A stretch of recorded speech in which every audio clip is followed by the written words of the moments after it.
March County of Brant O.P.P Detachment Board meeting.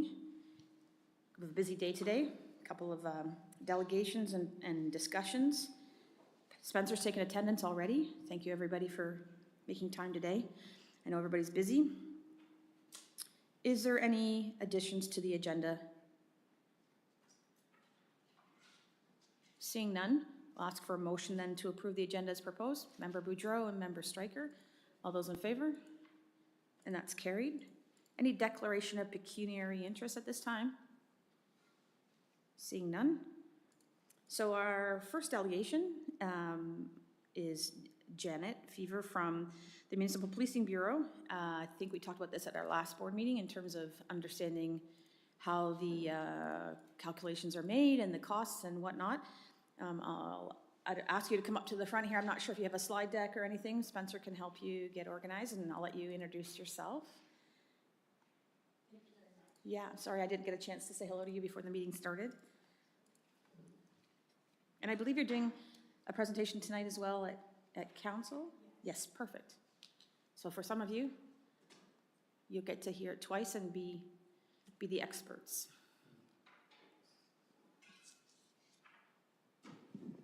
Good morning. Can you hear me okay? Lovely. I'm Janet Fever. I'm a civilian with the Municipal Policing Unit in the O.P.P. Thank you very much for the invitation to join you today. I'm pleased to be here to tell you about how the O.P.P delivers services, how we recover costs for those services, what you pay for, what you don't, how the O.P.P operates, and go through some updates on legislation. So thank you very much for the invitation today, and my apologies to those of you who will have to listen to me twice today. I believe you have my presentation up in front of you, so I will jump right in. In addition to doing these presentations at detachment boards, as you know, I also attend council meetings.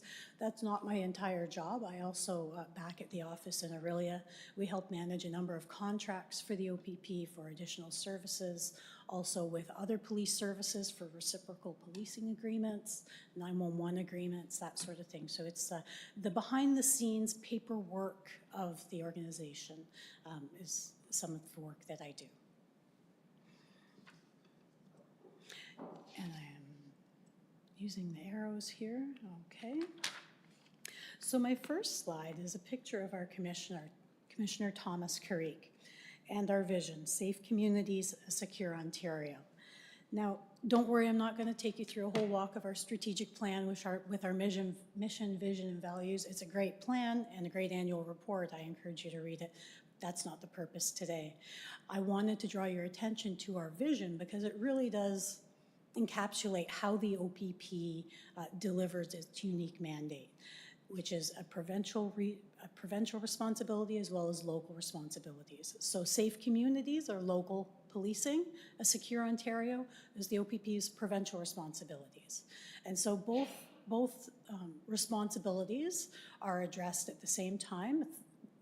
On the front line with our detachments, officers are working in multiple municipalities from their detachment, delivering both provincial as well as local policing all at the same time. It's a unique mandate for the O.P.P, different from a municipal police service. And so how do we do it? We use what we call an integrated service delivery model.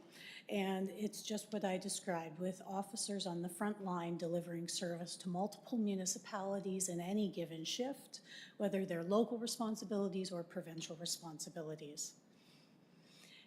And what that does, it creates a lot of efficiencies and allows for flexibility in terms of service delivery, offers great economies of scale, and allows for multi-jurisdictional policing strategies. It also presents a unique need for very detailed tracking on our part in terms of who is doing what, where, and when. And we use a system called Daily Activity Reporting to do that. We call it DARS. Every employee is required to do DARS on a daily basis. My DARS are quite simple. I'm in the office every day. I use one code. Very, very different from a frontline officer who is on the road, delivering these services. And so for every call an officer attends, they do a separate DAR entry that indicates what they were doing, where they were doing it. Data is collected from those systems, as well as a record maintenance system that we call Niche. Data is collected through those, and using the DAR system and other analytics, we're able to sort out what policing occurs in which municipality so that we can bill accurately. And also run analytics.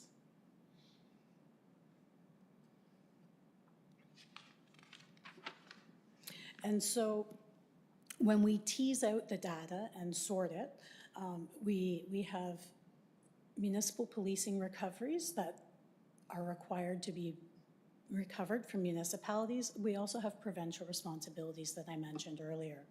And recoveries from municipalities include, well, this year, in 2026, estimated to be $527 million. And we're going to break that down in a few moments. But what that includes is supervisory staff, frontline constables, civilian staff, as well as other direct operating expenses, which include uniforms, training, radios, IT support, our guards, our training academy, and our communications operators. Those services are all provided to every municipality that the O.P.P polices, and there is cost recovery in accordance with legislation. On the other hand, I've mentioned provincial responsibilities. There are a great deal of them, and these are services that are delivered to municipalities as required, and there is zero cost recovery for these services. Municipalities are not billed for policing the waterways, the trails, and the King's highways, aircraft enforcement, aviation services, covert operations, anti-terrorism, hate crimes, field intelligence, negotiations, anti-rackets, and organized crime. Those services, there's an extensive list of services. These are just a few. There is no cost recovery for any of these services from municipality. Not every municipality needs them every day. You don't need them until you do. And when you do, they're all there. Whether it's 2 officers or 10 officers or 20, depending on the incident.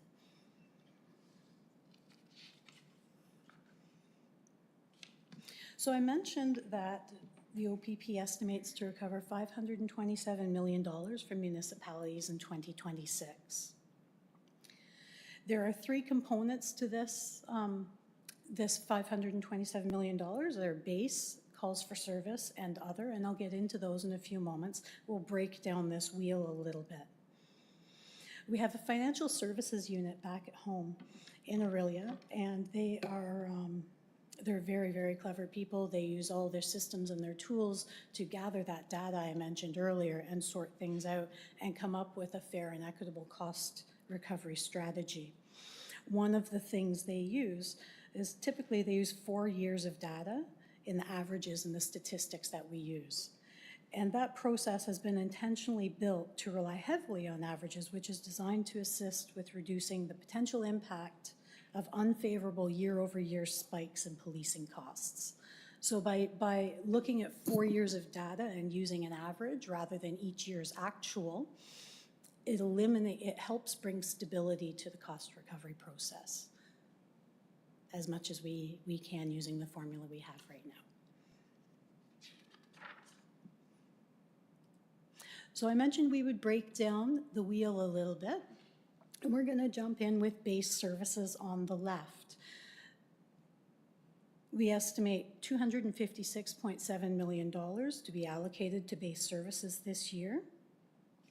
The costs we recover under base services are considered to be the costs of officers deployed for proactive policing services.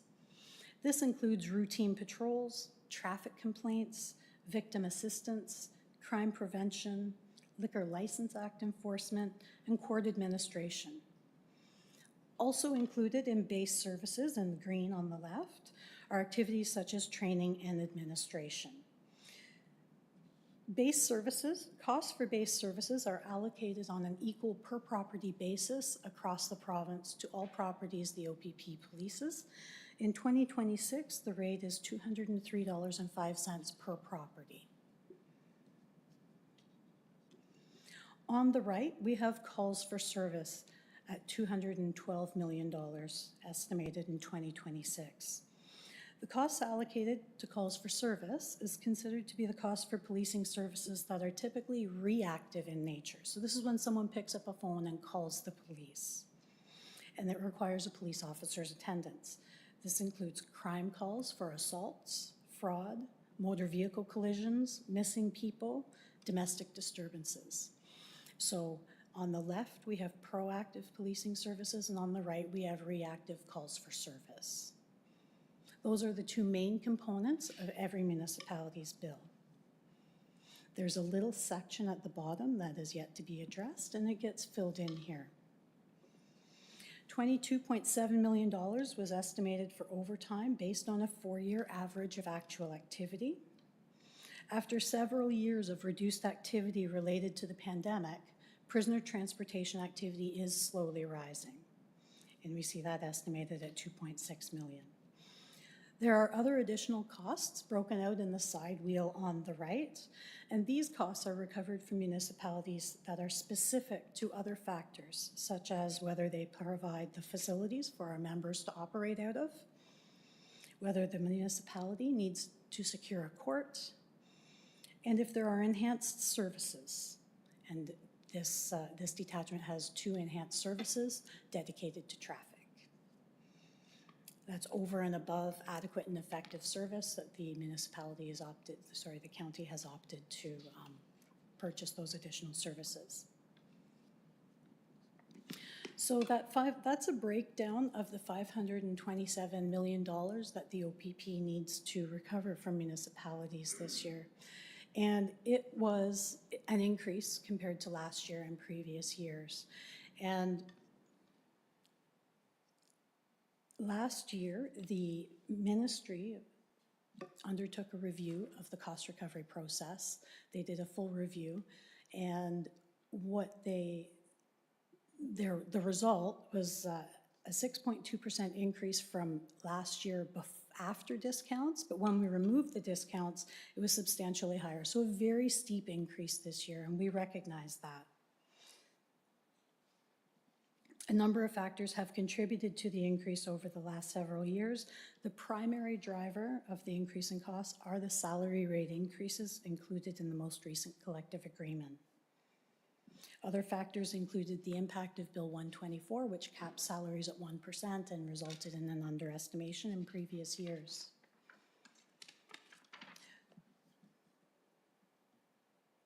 And so the result of that review was an 11% cap on the total payable bill for municipalities and an updated discount table. That removed $72 million from the amount that the O.P.P. needs to recover from municipalities. And it also created new qualification criteria for calls for service and overtime discounts from 5 standard deviations down to 3. So for extreme outliers in our calls for service activity, which are typically in the far north of the province, it narrowed the scope for them to be eligible for discounts, widened the scope. So I've just talked about a lot of money, and the O.P.P. is a very large organization, as you're well aware. And on the other side, I would like to talk to you about efficiencies that the O.P.P. pursues. We continually strive to use technology to improve process, productivity, and service delivery. Just a few of those efficiency initiatives are listed here: crisis call diversion, 911 call diversions, as well as redirecting work to the frontline support unit. The frontline support unit includes online reporting. A new system was launched late last year, and it allows members of the public to go on and report certain types of crime, theft under $5,000, collisions under $5,000, I believe, mischief, that sort of thing, can be reported online in the online system. Now, what's interesting is as those calls come in, officers are going through those and addressing them as appropriate, but they do not generate a call for service that the municipality pays for unless an officer is actually dispatched to that call. So it does create some efficiencies and can reduce some calls for service from municipalities, therefore saving them funds on the calls for service component of their bill. Another one I'd like to draw your attention to is crisis call diversion. These are trained mental health and addictions crisis professionals who can de-escalate a situation. They streamline access to mental health supports in non-emergent situations. They can bring down the temperature of a situation, and that this program can reduce the number of unnecessary referrals to ERs. So saving emergency rooms, the volume in patients, and also saving officer time in terms of transitioning responsibility for an individual from custody to the hospital. In the first 6 months of 2025, we see over 100,000 hours was reallocated to frontline service using these efficiency measures. So those are more officer time on the road to do proactive and reactive policing. This is horribly small font. My apologies. I hope you can see it better on the screen in front of you. This is a copy of the front page of Brant County's bill for 2026. I've put in boxes the three main components of the bill: base, calls for service, as well as other, which in this case includes overtime, prisoner transportation.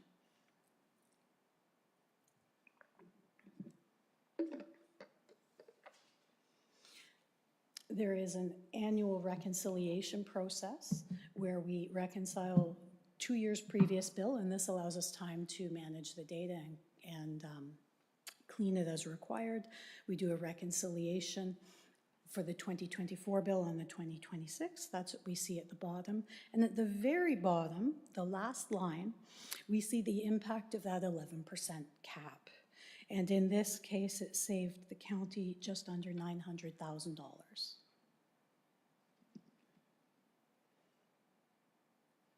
I do have a copy of the actual bill if anyone would like to see it today. I haven't included all 21 pages today.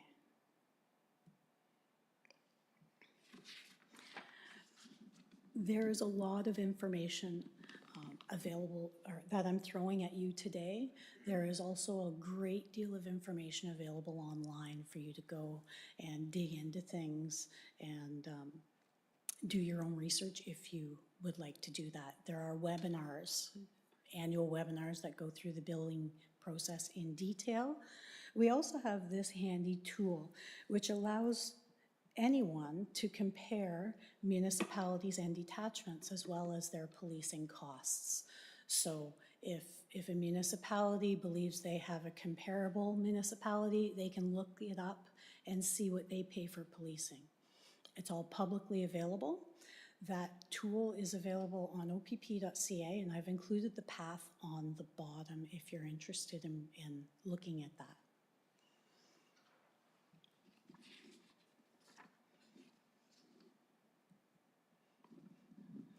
So in April of 2024, the CSPA was introduced, the Community Safety and Policing Act.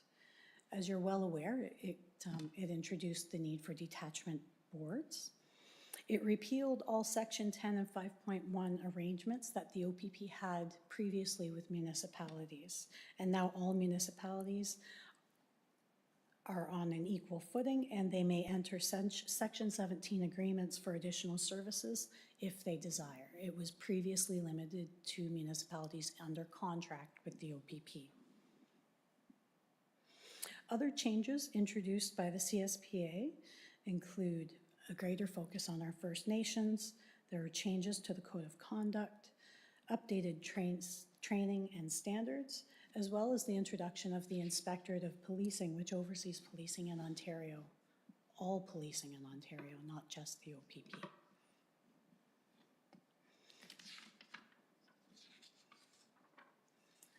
I won't go into those changes too much, but I will touch on this slide.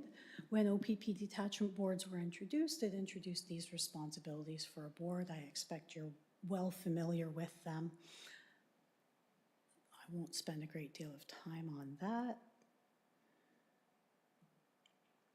And this next slide talks about the difference between an O.P.P detachment board and a police service board.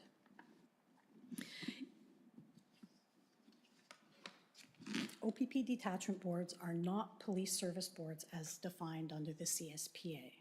Police service boards maintain their own services, while O.P.P detachment boards provide civilian input into O.P.P policing at the detachment level.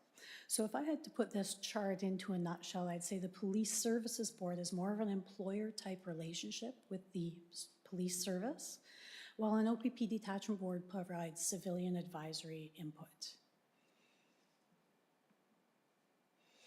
More information can be found using the links below, either by clicking on it or scanning the QR code. This is a slide that includes an outline of some of the resources that are available to you. I mentioned the Inspectorate of Policing. They monitor conduct. They support and inspect police services. We've heard them in the news lately doing a review of police services in Ontario. There's also the Association of Police Service Boards, which is a great resource available to members and boards. The last slide is my contact information. My cell phone number is on there. It comes directly to me. You don't go through a big menu, and I answer it during business hours, and I'm pleased to respond to any questions or inquiries you may have. Detachment commanders are welcome to call me at any time, and I'm here to support their relationship with you and you in understanding how the O.P.P delivers service. So thank you, and if there are any questions, I'm happy to take them now, if that's all right. Thank you very much, Janet. That was a very informative presentation. I know for some of us, we've seen parts of these presentations before, and for some of you, you haven't. This might be new for you. So let's open the floor for some discussion and questions. Member Stryker. Through the chair, thank you for that presentation. I just have a couple questions, if I could. You mentioned that 4 years of data is averaged. Is there a weight to the year? Like, is the 1 year back weighted more, more heavily than something further back? They're weighted equally. Equally, okay. Yeah. And then also, you spoke about de-escalation services that are available for a call-in to a mental health worker. Mm-hmm. Are there any stats that are reported for our county? And if they're reported, who are they reported to? And where would we see that information? I'm not sure if local stats are available. They may be. I'd be happy to work with your detachment commander to help you get any local information that you would like. I don't have it at my fingertips. Thank you. That's it. Thank you. Any other questions? Member Boudreau. Through you, Madam Chair. Likewise, thanks for the presentation. My question is on the OPP.ca site, you did mention there's a comparative available. I'm presuming the comparative is basically comparing other municipalities that likewise are using the OPP for their police services. With that in mind, does the OPP actually maintain any other comparisons, i.e. to other municipalities that have decided to go their own police services versus the OPP to be able to show residents of the community that in fact the cost savings of the aggregate that you mentioned, et cetera, are quite obvious? Is there any of those comparisons available? The resources available online are indeed for OPP police municipalities, so yes, you are correct there. We do not have anything posted regarding comparisons to other municipal police services. That information may be publicly available online.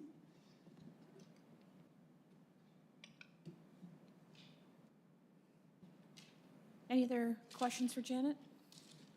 Councillor Pierce? Thanks, Madam Chair, through you to Janet. First of all, can we get a copy of this presentation? Absolutely. Yes. Okay, yeah, and just, if we are, I don't know if I can do this through Spencer or whatever, but can we have, even though it's gonna be on the screen, for tonight, can we get hard copies of it? Because I'm sure some of the councillors will want that, and that'll come in handy, so just thinking ahead to tonight. So a couple questions I have. The overall expense you said is 527 million, it's broken down, and you were saying that, the average per property is 20305, and that's a blanket average across all areas where services is provided? It's not an average, that is an allocation of the base service cost evenly applied to every property the OPP polices in Ontario. Perfect, thank you. Now, here's a question for you, don't know if you have it. Is it, if I were to divide that, you know, the 256.7 million by that 203, is that the properties? Is that the number of properties, or is there other factors in that as well? I believe it's 1.26 million properties. I'm going to go back to the slide here.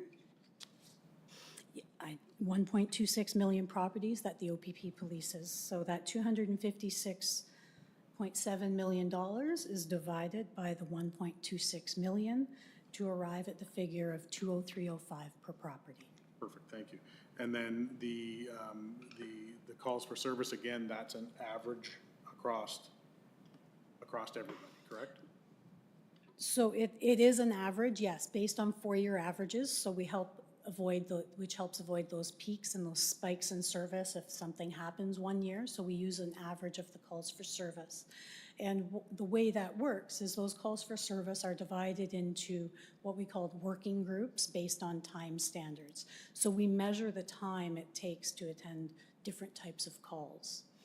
And that time standard is applied to the types of calls in each municipality so that there's fair billing for the types of calls that are coming in. So every call for service is not equal. We may have one that has a time standard of 2 hours. We may have another one for drug trafficking that has a time standard of, I don't have it at my fingertips, forgive me, maybe it's 40 hours. So different types of calls have different time standards associated to them, and we calculate that using the 4-year average and apply that to each municipality's bill based on their call types. Okay, I appreciate that. So if I may, Madam Chair, so if I've got municipality A and municipality B, municipality A is a smaller municipality, potentially somewhere up north or whatever, but you know, it's, I'll put it as maybe slower, not as many calls for service as a larger municipality gets. I'm just trying to understand. So somebody who gets 1,000 calls as opposed to somebody that gets 500 calls, they're still paying the same amount divided into the type of call, right? Regardless of the number of calls, it's into the type of call rather than numbers. Almost. Yeah, it's almost. So the base services are applied equally across the board to every property. Right. And then every municipality's calls for service are looked at independently to determine the type of call they have, and they are billed for those calls in their boundaries. So Okay. they are paying for their portion of the calls for service. Right, so just one final one, so not every municipality pays the same as far as calls for service. Correct. Got it. Thank you. You're welcome. So just to follow up on that then, to make sure that you and I are on the same page, Councillor Pierce, when you showed $360, I think that was one of the last slides, $360 per property in Brant for policing costs, that would be a combined base and calls for service. That would be based on Brant's calls for service, Correct. right? Yeah. Yeah.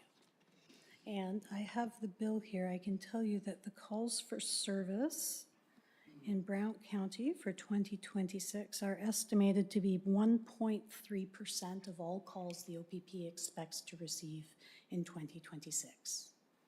1.3%. Across the province. Yes. I have perhaps maybe a future forecasting question. And maybe it's not,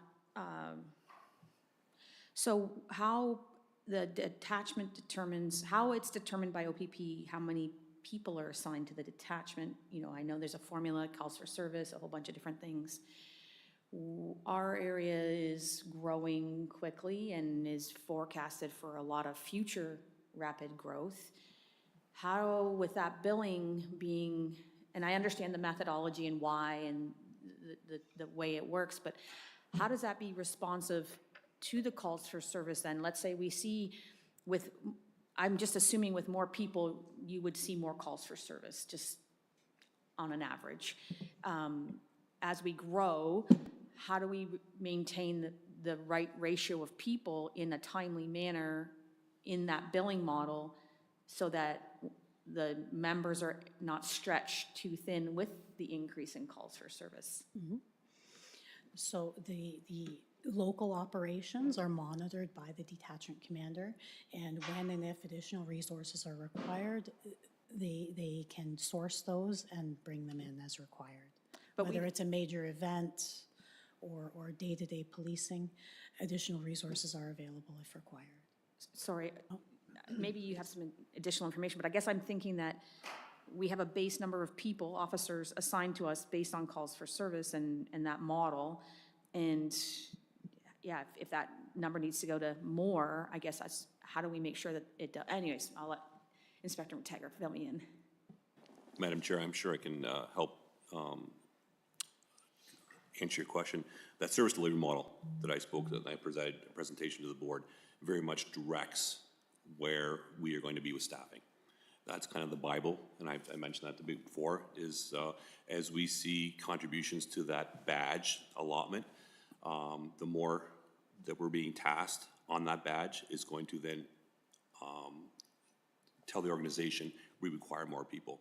And that's where I'm seeing some of my policing partners in other detachment areas where the service delivery model has benefited them, realizing that they do not have enough staffing to meet the needs of the municipalities. So as Brant County grows, those numbers on service delivery are run yearly so that we can anticipate growth and demand on our policing services. Does that help answer your question? Yeah, I just want to make sure that we're keeping pace, not that we're on a lag in the model.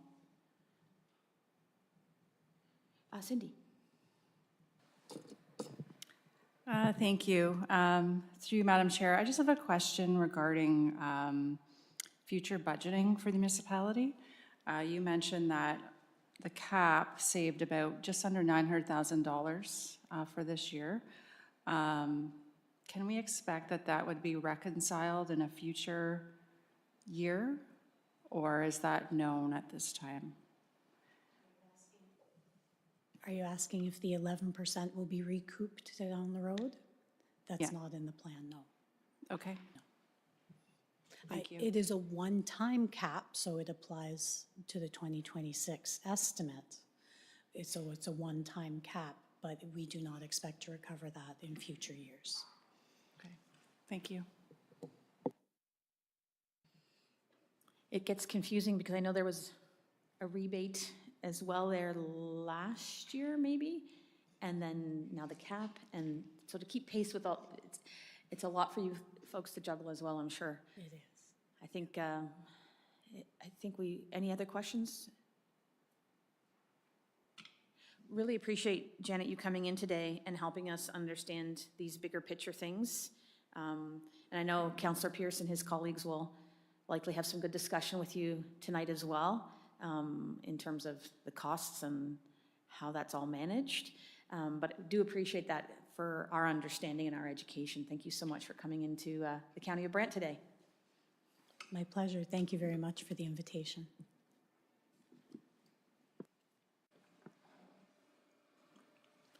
Spencer will circulate the slide deck that Janet provided today.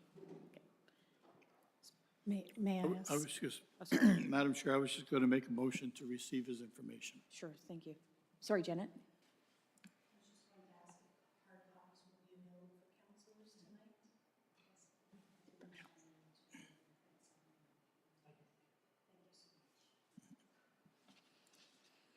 Thank you so much. So Spencer will take care of that hard copy for tonight, and then he'll send out the copies to us as well for board members. Mayor Bailey has a motion to receive the presentation for information, and seconded by Councillor Pierce. All those in favor? And that's carried. We have a second presentation today. Provincial Constable Conrad Vitalis is here with us today. Get to put you up on the podium now. Many of you will be familiar with PC Vitalis and his work in the community as our school resource officer. And I know he's coming here today to talk about a bunch of things, but one of them will be the conference that he attended that we were able to support his attendance at, the Committee of Youth Officers of Ontario conference. So Conrad, we'll turn it over to you. Sure. Do I need to hold this down each time I speak? Oh, just press it once and I'm good? Okay, there we go. Thank you for having me here today. As mentioned, I am just going to speak about the COYO conference, or Committee of Youth Officers conference that I attended. I appreciate your support in sending me to that conference. The conference, I'll just talk a little bit about what it's about, and some things that we went over there, just so you get an understanding of what the whole point of it was. This has been running for several years now. I believe it was started in the 90s, this Committee of Youth Officers, started by police youth officers in the province of Ontario. I first learned of it when I was the community safety officer, talking to our school, my counterpart, the school officer, who had attended previous years and couldn't talk enough about it. Those of you who remember Michelle Murphy, she's retired now. She strongly encouraged me to go when I moved into the role as a youth services officer.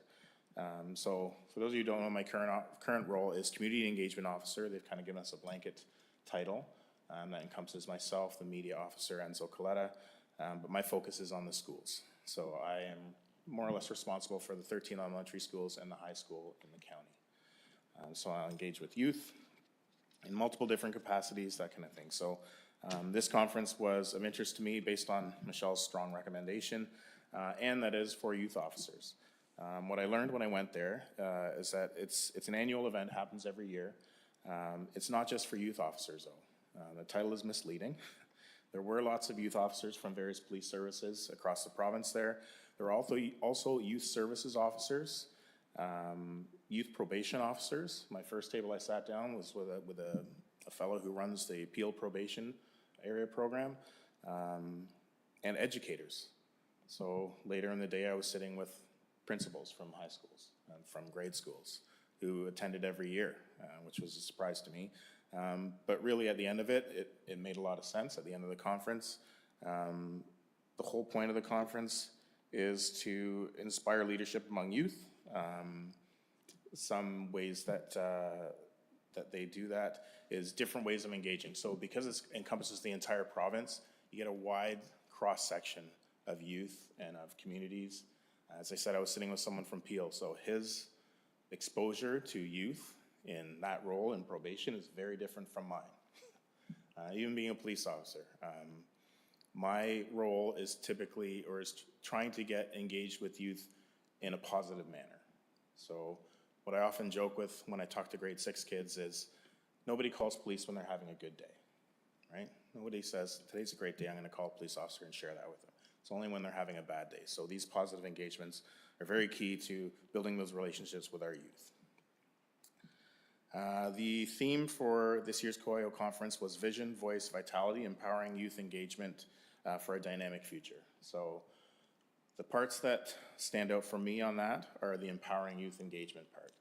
Okay, I keep thinking of that terrible phrase, you can lead a horse to water, but you can't make him drink, right?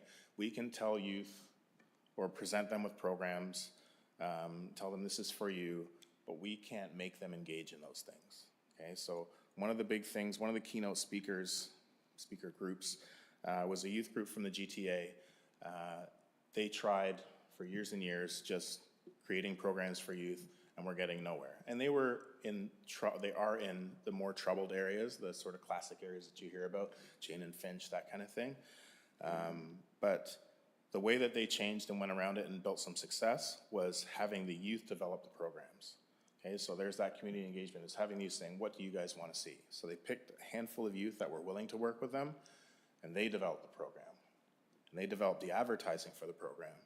And they brought in someone who did social media stuff, and he worked with the youth, and they said, okay, here's what we were thinking. And the youth said, no, hard no. Like, kids would never wear their hair like that or dress like that. Simple stuff like that you wouldn't think of as an adult. The whole point was getting the youth to build the program. So that youth engagement part, very often when we, as adults, talk about youth engagement, we think about how can we infiltrate them? How can we get them to mesh with us, that kind of thing, versus bringing them out. And one of the things that kept popping into my head when I was listening to that panel speak was the Youth Advisory Committee that the county is doing, right? And having them develop programs that youth are going to use in the county.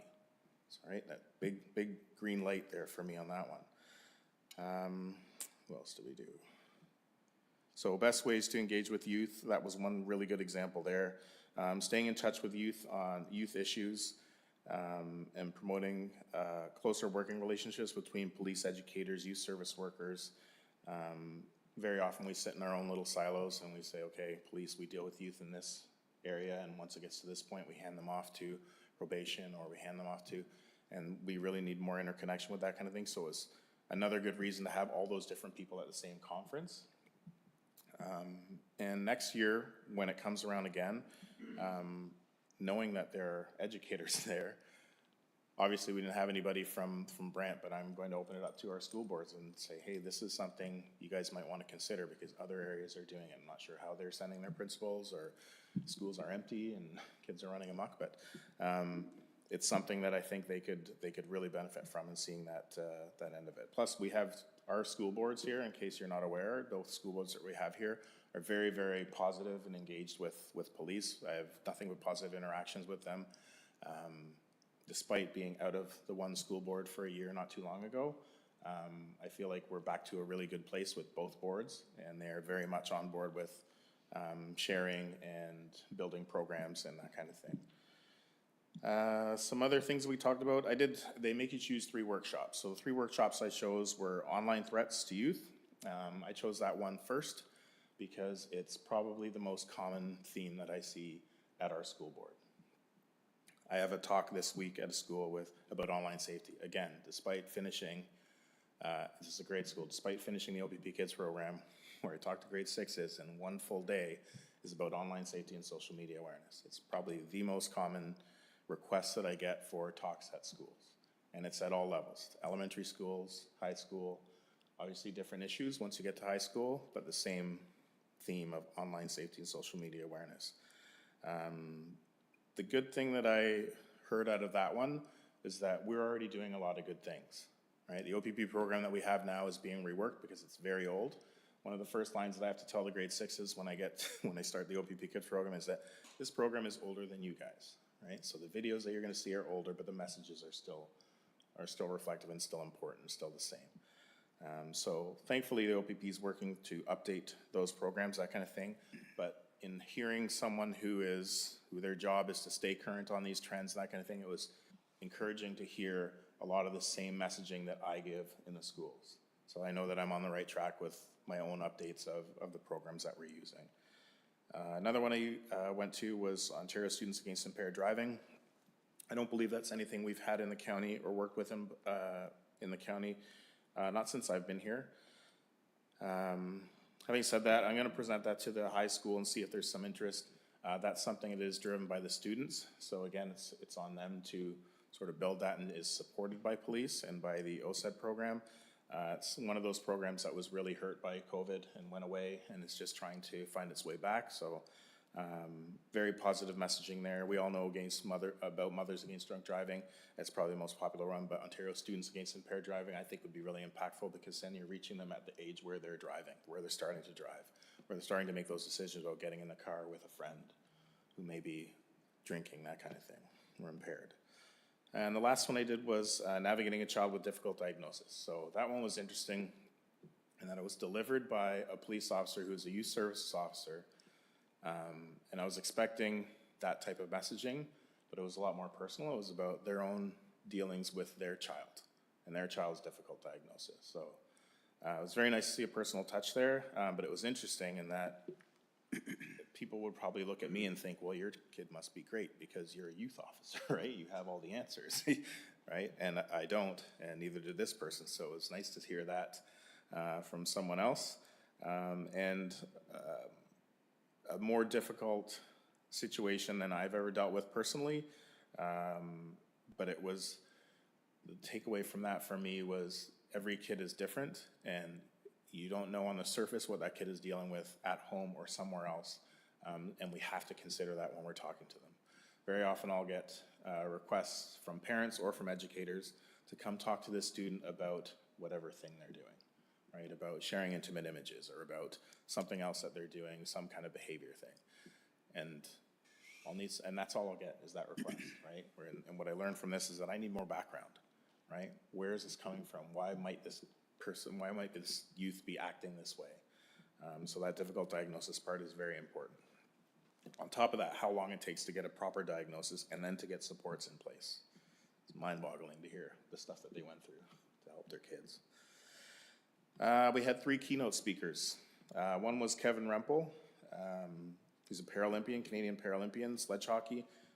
Pretty inspiring story to hear. He had a severe injury, broke his back, and the story there is about resilience. Things that he went through and how he had to rebuild himself and rebuild his life. The next one, again, was the youth panel that I'd already mentioned.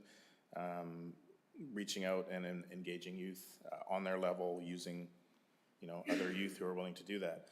The other takeaway from that youth panel was these kids, there was 4 kids on the stage, and they handed the microphones and they sat with the one person who led the program, who was an adult, and just the confidence that these kids talked with, right?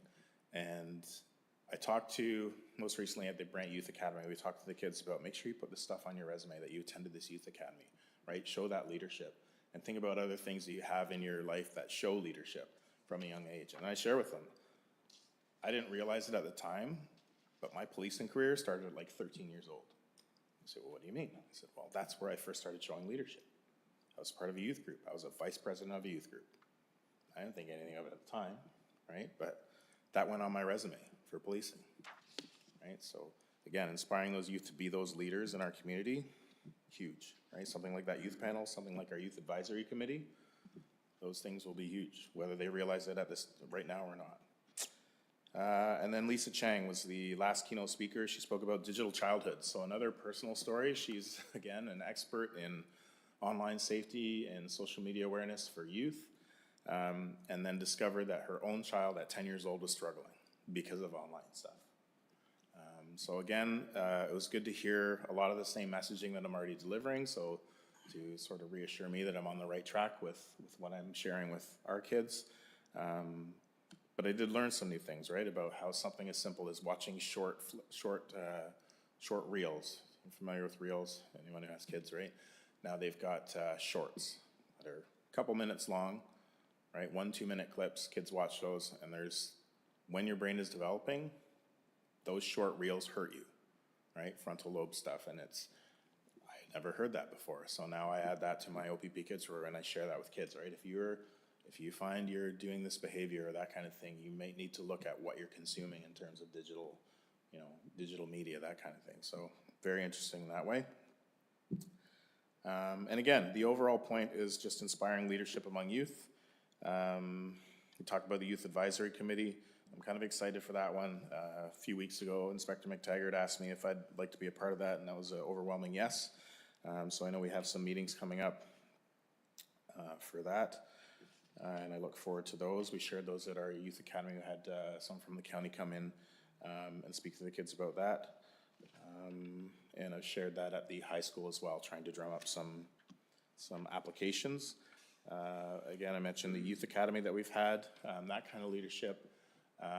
It trickles over, right? I go to the high school just for a pep rally, and those kids that are Youth Academy come and say, hey, Conrad, how's it going? I say, hey, good, how are you? And that simple engagement for me is everything. I was playing hockey the other night in St. George, obviously not in uniform or anything. A couple kids that I had in the O.P.P kids class banging on the glass, Conrad, there. Turns out their dad, I play with them, right? That kind of engagement, those kind of things are exactly what we're looking for. CIA Safety Patroller Program. Do I have a few minutes to talk about that as well? Yep. Okay, great. So the CA Safety Patroller Program, another leadership thing, another thing that I did when I was a kid. We just started that this year.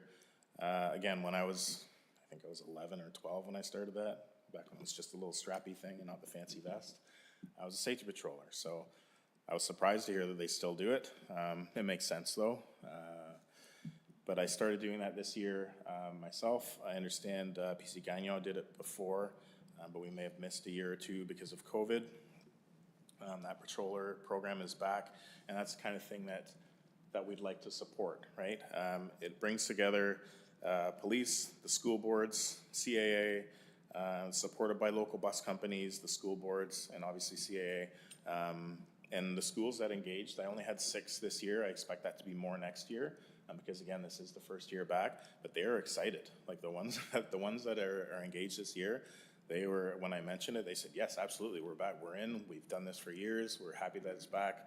And I've got about 150 students this year, and I'm anticipating that to be a lot more next year. And we get more schools online. We did have a couple schools that were interested, but couldn't get everything together in time.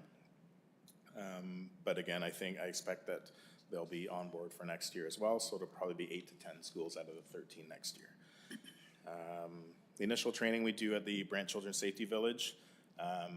It is in Brantford, but I'm not sure if everyone's aware, I do a lot of training and stuff there, and I'm responsible for the county schools when they go there. If you've never been there, I encourage you to go visit at least once. It's a fantastic facility. It's basically a small little city enclosed by fences, and the kids go there and they learn about bicycle safety, personal safety, how to walk across the street. I teach them literally how to walk across the street, right, when they're in kindergarten or grade 1.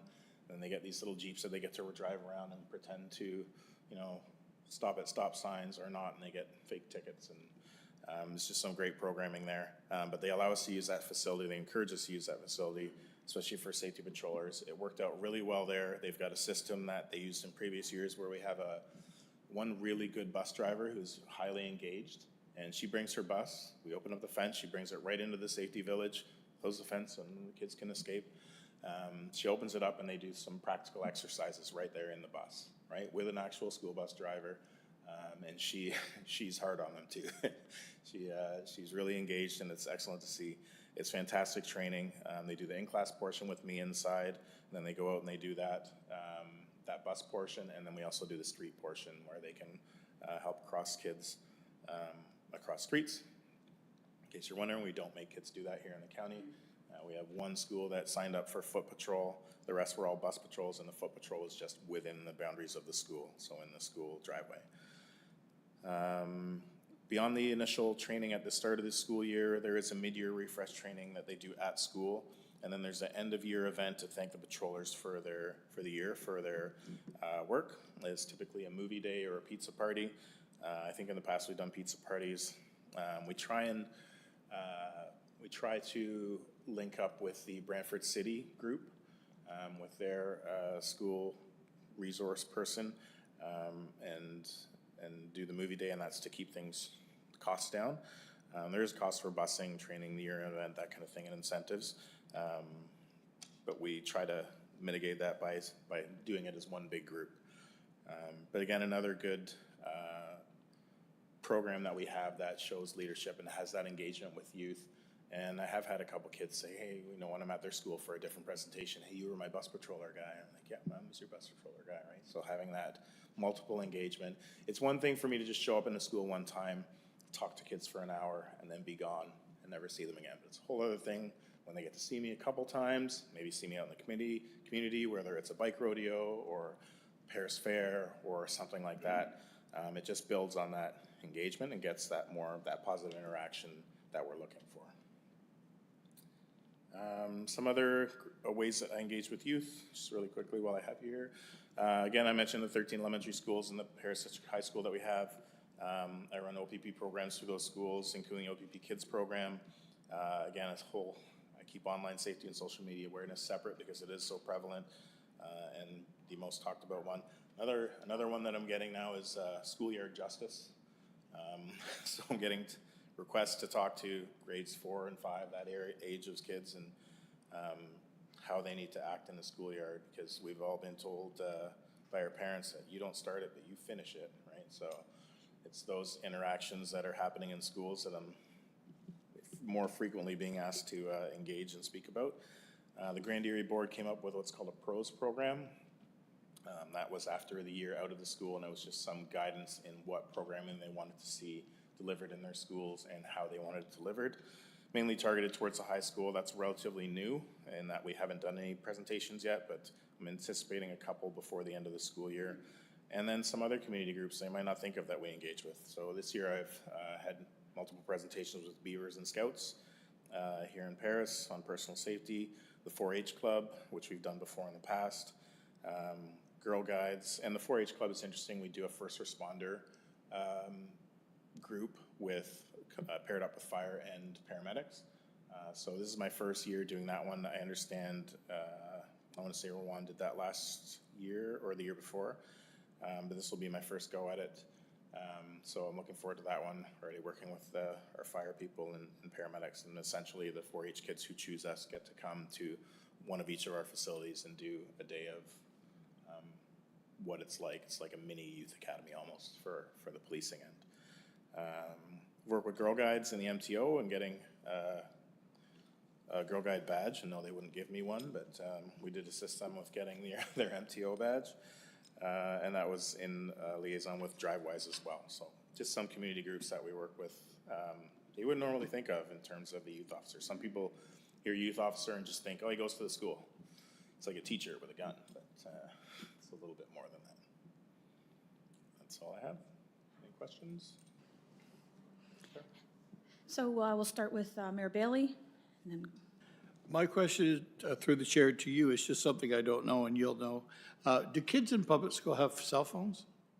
Kids in all schools have cell phones. Do they have restricted, is it restricted? Do they put it in a basket when they come into school and take it out when they, or is it in their pocket all the time? It varies depending on the school. Some of them, I've seen both. I've seen the basket version, and I don't even think it's specific to the board. I think it's the teacher in the classroom and what they decide. Yeah. So I've seen, just in the Grand Erie Board alone, one of the classes here in Paris, they had the basket. It's a bin at the front. Other ones, they can have it at their desk, but they're not allowed to touch it. And I think that's because some of them use it for some of their programming, right? They might be able to bring it out and use it as a calculator during math class, but I have seen both. And that can be right, Nobody's ever had it in their hand while I'm talking. that can be right to grade 1? You know what? I don't know that there's an age restriction on it. I don't see how they'd put an age restriction on it. I've taught as low as, well, at the Safety Village, I go all the way down to kindergarten. Obviously, nobody's bringing a cell phone there. But in class in the schools, here's an example. When I teach the O.P.P Kids program, when I do online social media and online safety and social media awareness, the first question I ask is hands up. I say, hands up if you have your own cell phone. It is minimum 75% of the class. That's grade 6. So Thank you. 11-year-olds. Councillor Pierce. Thanks, Madam Chair. Through you to PC Vitalis. First of all, thanks. I think everybody around this horseshoe knows the way my thoughts on the whole school resource thing. I think it was the wrong decision to take it out, but I'm so happy it's back. And I'm going back a number of years. And I'll get to a couple things that you said there that seem to be the trend, and whether it's yourself, because I think we've been lucky here in the sense that if we take yourself and we take PC Murphy and we take PC Johnson, you're all very approachable, friendly people. Not to say that everybody isn't, but I think that's the knack of having the right person in that position, and knowing the three of you is like I do and did, perfect for that. And the way I say that is, you talk about things like that. Like you're at the arenas, hey, and then whether you're at the fair. I remember at the fair last year when you guys had your booth and there was a bunch of youth up there. Oh, that's and they go over and they say hello. To me, that is so crucial at that age, just to have that I'll call it a friend, outside of anybody, that there's a trust there that they know that they can speak to you or whomever is in that position really about anything. And I think that was, you could see the difference when we did not have that resource in there of what was happening in the school. So again, I think you're the perfect person for that position, and it's such an important position when you think of, just like you said, you're working with kids from kindergarten through high school in the most the most important years, and they've got that. They've got the, I don't want to call it an outlet because that sounds negative, but they've got that person there that doesn't matter what's going on, doesn't matter, where you come from, your background, this or that, it doesn't matter. Anybody that needs help, they've got that person that's there. So thank you for that. Thank you. Couple things you said there. You talked about visual media, and it's so true. You talk about those shorts. I know exactly what you're talking about. I may or may not watch a few of them myself, but that's a different story. And it's so true. It's not something that they have to, sit there for 10, 15 minutes and watch something. They're just short little things. And, we talk about, 75% of the kids have the cell phones. Do they have the parental controls on them? Probably not. So some of those things that they're watching are probably not age appropriate. And it's good that you talk about those types of things in your classes. And another couple things that you said there, you talk about different ways of engagements because every child is different or every person is different, and that's huge. It's not a one size fits all, and just knowing that and being able to, you've got 10 people and you might have to help them in 10 different ways, all under the same kind of umbrella, but just different angles to go at it. So that in itself is huge because that gets that two-way trust. And it's not just, if I think back to in high school when my friends were in the principal's office, not me, it was a little bit of a different story, right?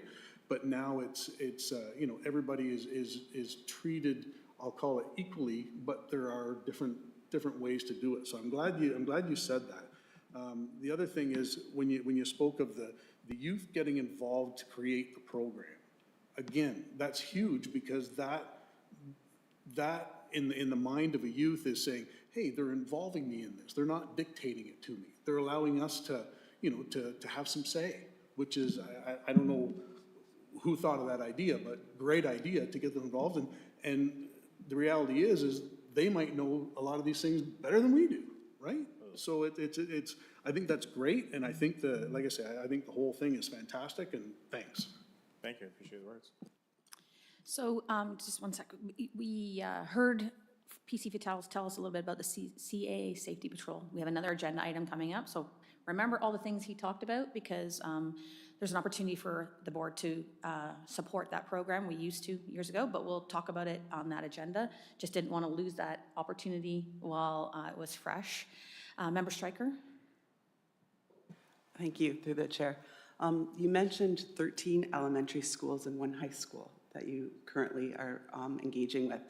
I wondered if you've had the opportunity to engage with any independent schools or homeschool groups or that set. I have, at the Children's Safety Village.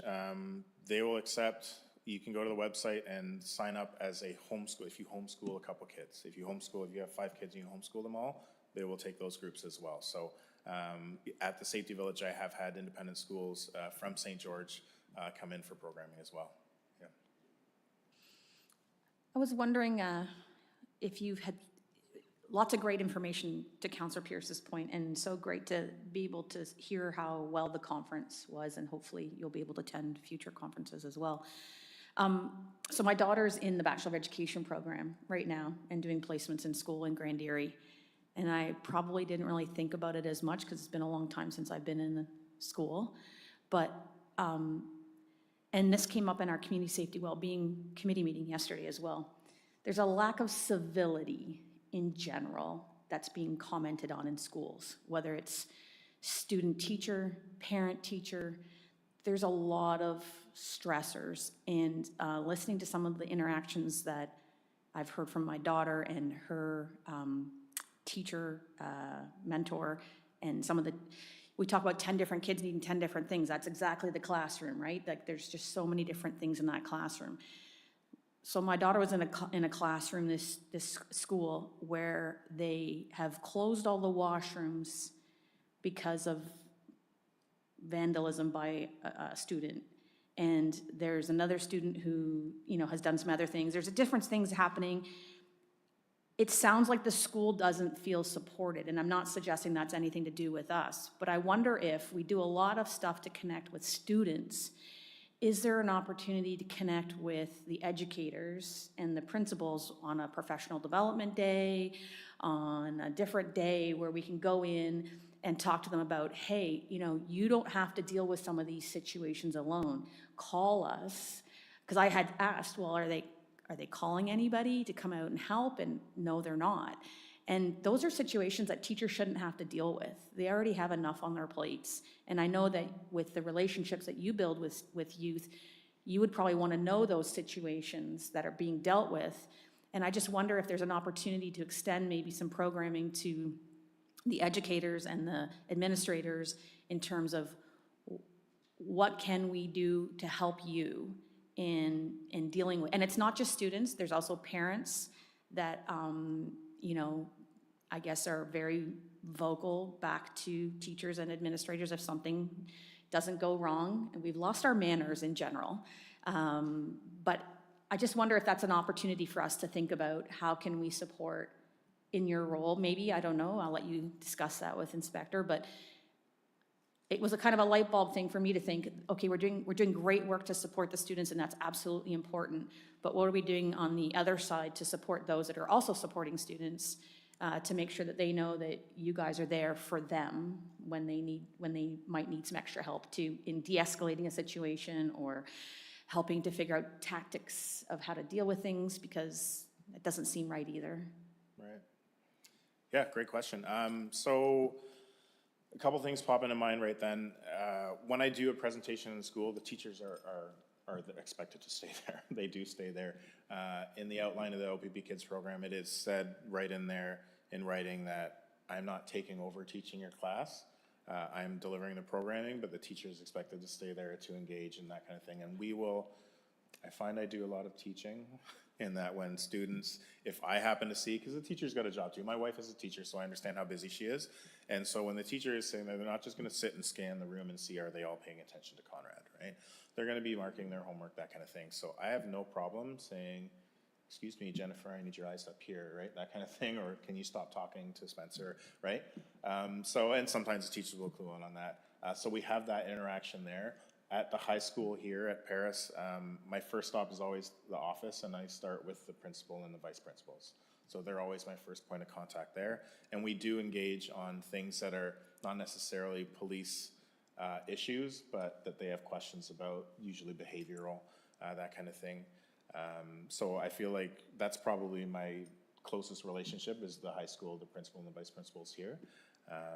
Very good working relationship with them. And again, to speak to the boards having us out of the school for a year, just so everyone's clear, that was a higher up decision. At the school level, they were always very supportive, always wanted us back, never wanted us gone, and I feel like it's always been that way, at least at Paris anyway. For the Catholic board, again, we were in the whole time. They actually have, they had me present to parents. So they have what's called RCPIC meetings, and I'm sorry, I can't remember what the acronym stands for. I know it's Roman Catholic something, but it's parents. It's for parents and educators, and they attend this virtual meeting, and they have different topics at each meeting. So I was one of the topics, and they wanted me to speak about online safety and social media awareness. So parents got the presentation on online safety and social media awareness, and it was pretty eye-opening. It was one of the ones we had an opportunity to get issue a feedback form, so we had the parents give feedback, and we don't do that with students, and maybe we should. But we got some good feedback from the parents that, oh, I didn't realize this, or oh, I didn't know this. And I tell them, this is what I tell your kids, right? So if your kid has gone through the O.P.P Kids program and they haven't come home to you and said, hey, do you want to check my phone? Because the officer said that you might see some red flags that I don't think are a big deal, then you might want to start that conversation with them, because that's what I tell the kids. You should not have anything on your phone that you're embarrassed to show your parents. Right, so in that respect, that was a great one for me, and that it's the first time I've presented to just adults, but it's probably right along the lines with what you're speaking about, how to support the people who are supporting the kids. Yeah, something to think about, and I know the Catholic School Board was on this meeting as well, where this was discussed, but I do wonder if we put our heads together, there's got to be something there that we can do to all the proactive stuff is wonderful, and we got to keep doing that, and that's very important, and all the engagement. But on the backside, supporting the school staff and administrators in dealing with difficult situations and how to create safe schools.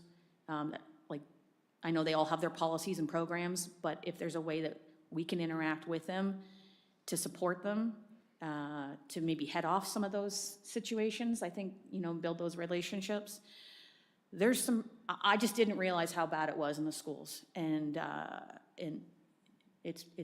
it's not always bad, but it's not always good. It's a very different environment from when we went to school. Absolutely. And it was definitely an adjustment on my part when I first started going into classrooms. I went into one classroom and if there was 25 kids, 10 of them were on beanbags and not chairs and just bouncing. And I was just waiting for it to stop, but it didn't, and it was just a part of the classroom. It's how they kept these kids engaged, I guess. You can bounce, and I was always a toe tapper, so I get it, but man, did I have to adjust to that. Or I'm talking in a class, and then a kid just gets up and goes to the back of the class and starts pacing back and forth. And so I'm waiting for the teacher to say something, and they see me looking, and I'm still talking, but they kind of look, and they just give me a nod like, oh, it's okay, that's what, this student does. Okay, that's an adjustment, because that would not happen when I went to school, right? You're in your seat and you're eyes front and listening. So yeah, it's definitely different from when we went to school, but yeah, that's something we can talk about as far as engaging the schools in that manner. Any other questions, comments? We really appreciate you coming in, PC Vitalis, and helping us understand some of the work that you do. Youth engagement is a huge priority for our board, as you know, and supporting the different initiatives, whether it's the Youth Police Academy, or it's great that the county now has a youth advisory committee, and it's great to hear that you'll be involved in that as well. But yeah, just keep us updated. I think we're really interested to hear. We always talk to Inspector McTaggart about his report that's specific to the youth engagement situations, and so we're always interested to hear how that interacts with what you do. So appreciate you coming in today to help us better understand that. Thank you for having me. Mayor Bailey? Motion to receive as information. Thank you. Seconder by Member Brown. All those in favor? Thank you. And that's passed. That's carried. Okay. So now we go back to item number 5. We have our minutes from the previous meeting of February 24th. Any errors or omissions?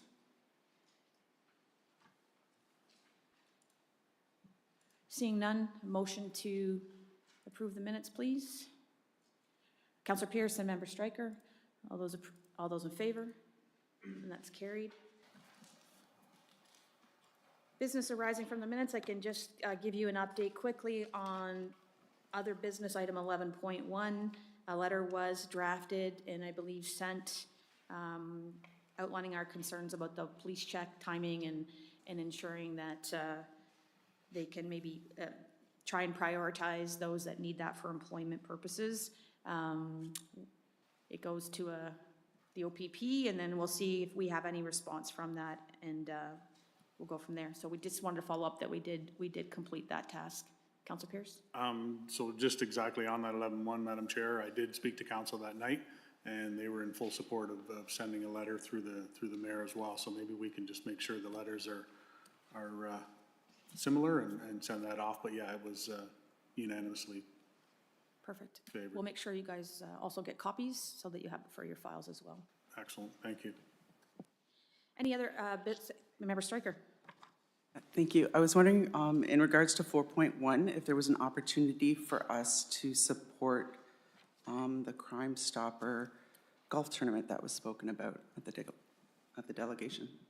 I'm gonna ask Inspector McTaggart if we have any information on a request from us for support for that tournament. Do we have any additional information on that yet?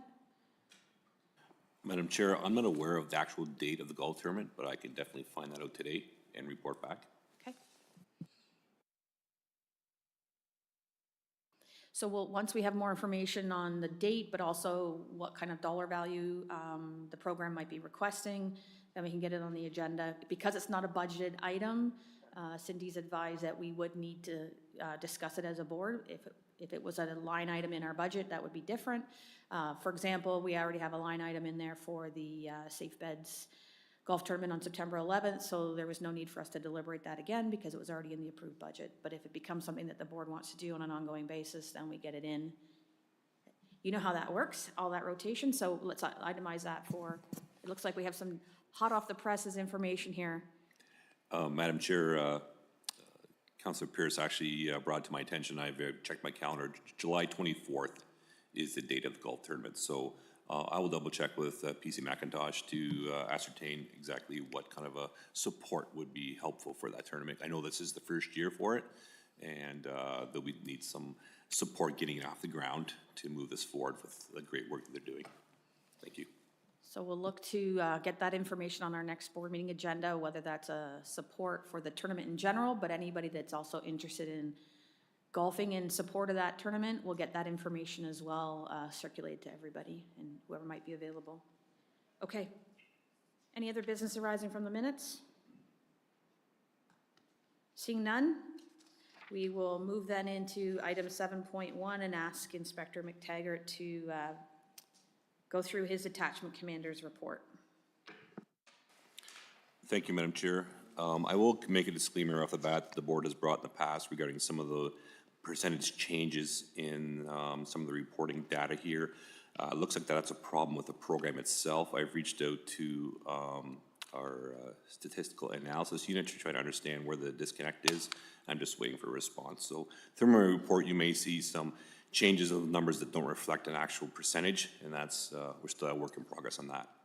So starting with the motor vehicle collisions by type, for the month of February, we had no fatal injuries, 11 non-fatal injury collisions, 61 property damage for a total of 72.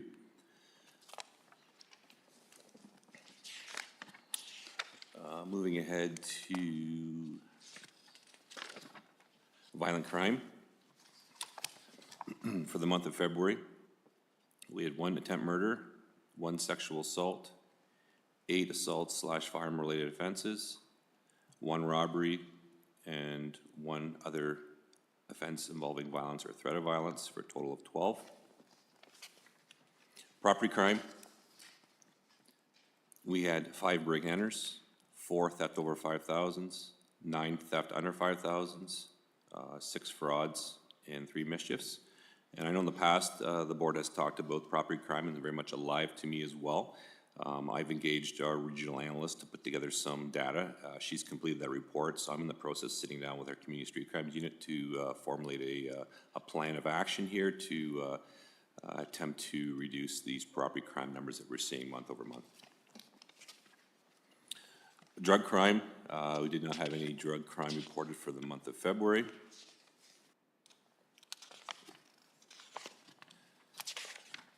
Moving ahead to public complaints, again, no public complaints for the month of February. Down to our daily activity reporting patrol hours. For the month of February, we had 1,186 patrol hours and 93.5 hours of foot patrol and 3 hours of school patrol for a total of 1,282.50 hours. I know that is lower from this time last year, and I can attest to some of the lower numbers being related to training. Our annual training for our members is back in full effect, so our members 10 4-day training at our in-service training locations in this area that takes them away from the front line. We had vacation as well as sick leave. Just through our traditional winters, we've seen a number of members out of the workplace for that, as well as several members on paternity leave. So that would account for some of the reduction in our patrol hours over this time last year. Youth charges, none for the month of February. Mental health occurrences, we had a total of 23 for the month of February. Year to date, we're at 54. And then those mental health occurrences are broken down to 2 attempt or threat of suicide, 1 intimate partner violence, 18 classifications under the actual Mental Health Act, 1 related to a motor vehicle collision, and 1 result of a well-being check for a total of 23. We did not have any overdose occurrences for this time in February. Referrals to victim services, we had a total of 42 offered, 8 were accepted. And year-to-date, we have 94 offered and 24 accepted. And then, as you can tell, the age range is reflected there as well by the acceptance. I've tried to, I know this has been asked by the board in the past, to narrow down some of that information. Unfortunately, this is as far as I can get with specifics on that. There might be an opportunity moving forward to drill down on some of that information specifically. But I feel victim services is probably the good resource to that, and they're probably welcome to come back again if the board wishes to have another presentation by them, and maybe there's another option to kind of drill down on some of these numbers a little more with them, as they're subject matter experts when it comes to the referrals and why they're accepted and whatnot. So I'll leave that with there. Moving ahead to our local updates for February. From first of all, reporting on our mental health liaison officer, PC Kablika. So we had, again, 23 mental health related calls for service in February, compared to 25 in 2025. Our mental crisis response team worker responded to 3 crisis calls. There were 8 new coast referrals for follow-up. And I'm going to reflect to some of the comparisons here that I reported on last month. So of the 23 mental health calls for service, 11 resulted in apprehensions, 6 were admitted, and 5 were released with follow-up care. So looking back on last year at this time, we had 5 apprehensions, and that is drastically different than this year. Total time in the emergency room with apprehensions was 27 hours and 53 minutes times 2, versus last year was 12 hours and 7 minutes.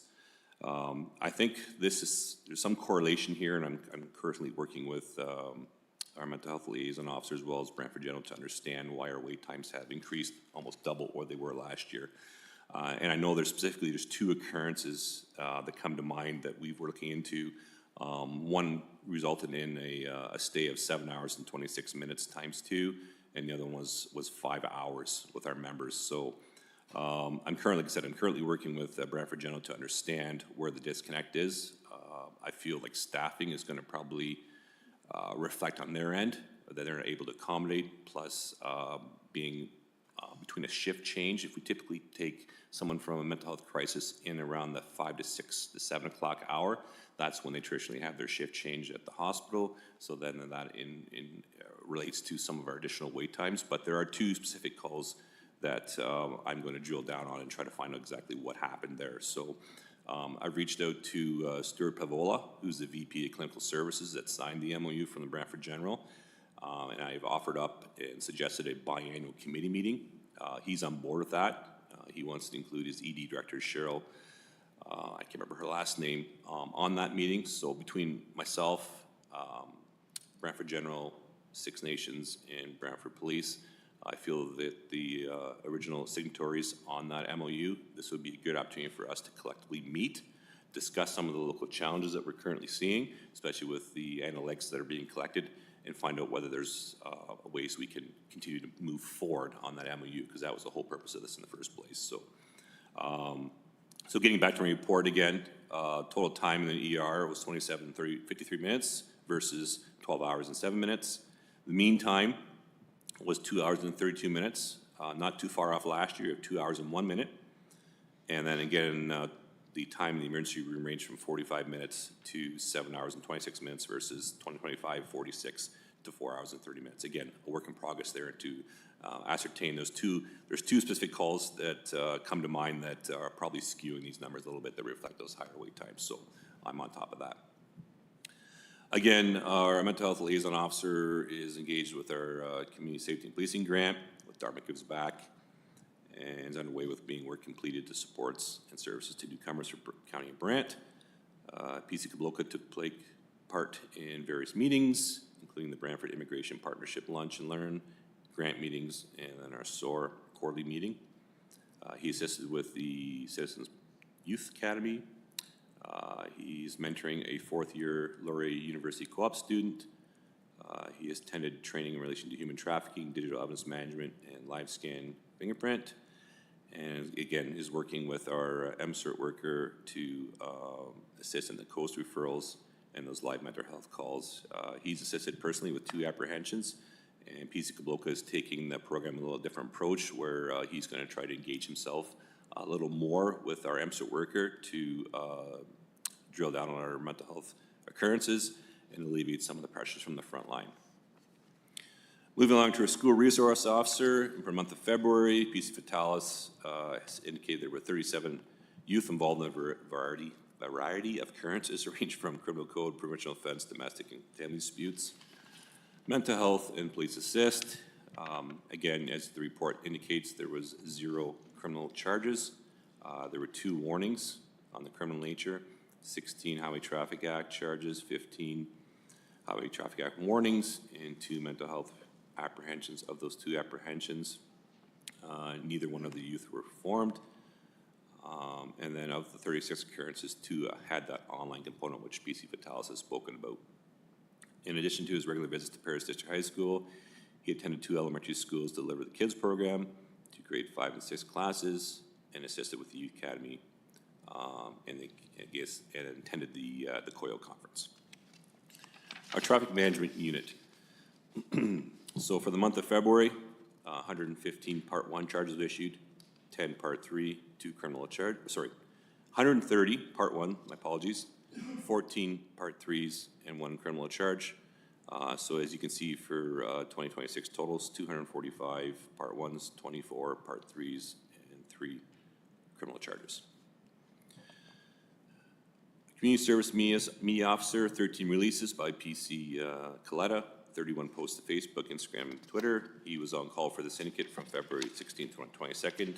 Did not have any calls of service beyond his regular working hours. And some of the special events to draw the board attention to is February 4th, 11th, 18th, and 25th was our Youth Academy. February 24th, we had a recruitment night at our Brant Sports Complex in Paris. And February 25th was our Community Safety Night at the Canesville Community Center. I'll actually turn this over to Acting Staff Sergeant Koodynies to provide just a quick update on our Community Safety Night. Thank you, Inspector. I'll just speak quickly about February the 24th, the recruitment night. So there was approximately 80 people that attended from the community. We had representation from all facets of the O.P.P, from civilian, sworn, and volunteer, so it was very well attended. And as you know, and I've spoken about this before, we're really trying to push our auxiliary program. And my understanding is we generated a lot of interest. I believe we've done 4 civilian ride-alongs in the last month or so with people that are showing interest in policing and the auxiliary program. So that was a great success. On February the 25th, we did have the Community Safety Night that was held in Canesville. Just a bit of background on that. So in November, I believe it was in November at the sports complex. We did a very similar presentation, but it was very local to Brant. This one we kind of branched out when we brought in the investigative teams that are involved in the provincial auto theft. So we had 2 detectives from our organized crime unit. They were involved in several large takedowns, recoveries of motor vehicles, and they spoke about their interactions in regards to the recovery of these motor vehicles. They had devices present with them that members of the public could see. They discussed protecting your vehicles. One of the funny points came across is somebody said, how can we protect our vehicles? What do you see that is not being stolen? And the suggestion was if everybody drove a standard, there wouldn't be any auto theft because none of these people can operate a standard anymore. But of highlight that I thought the board would be interested, they've seen a 30% reduction in auto theft from the induction of their unit from last year to this year. So the education piece, and I think having these presentations to the community is having benefits for sure, and members of the community are using Faraday bags and not leaving their keys in their vehicles. One of the stats they showed was close to 50% of the vehicle thefts are people leaving keys in their motor vehicles.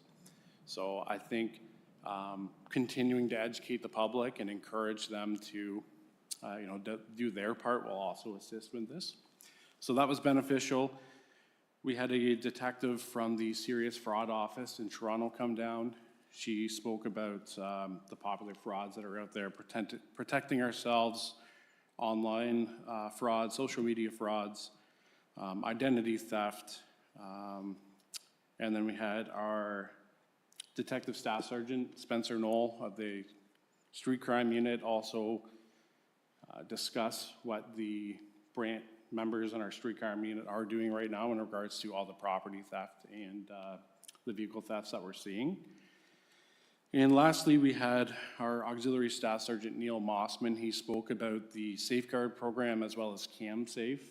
And I'll say it again, CamSafe is huge. It's a way to register your cameras online. You're not providing any personal information, but it is a resource for us to know that if a crime occurs in a certain address, this residence has a camera available for police to review. So overall, I believe it was a very well put together event with a lot of information. And Member Brown was there.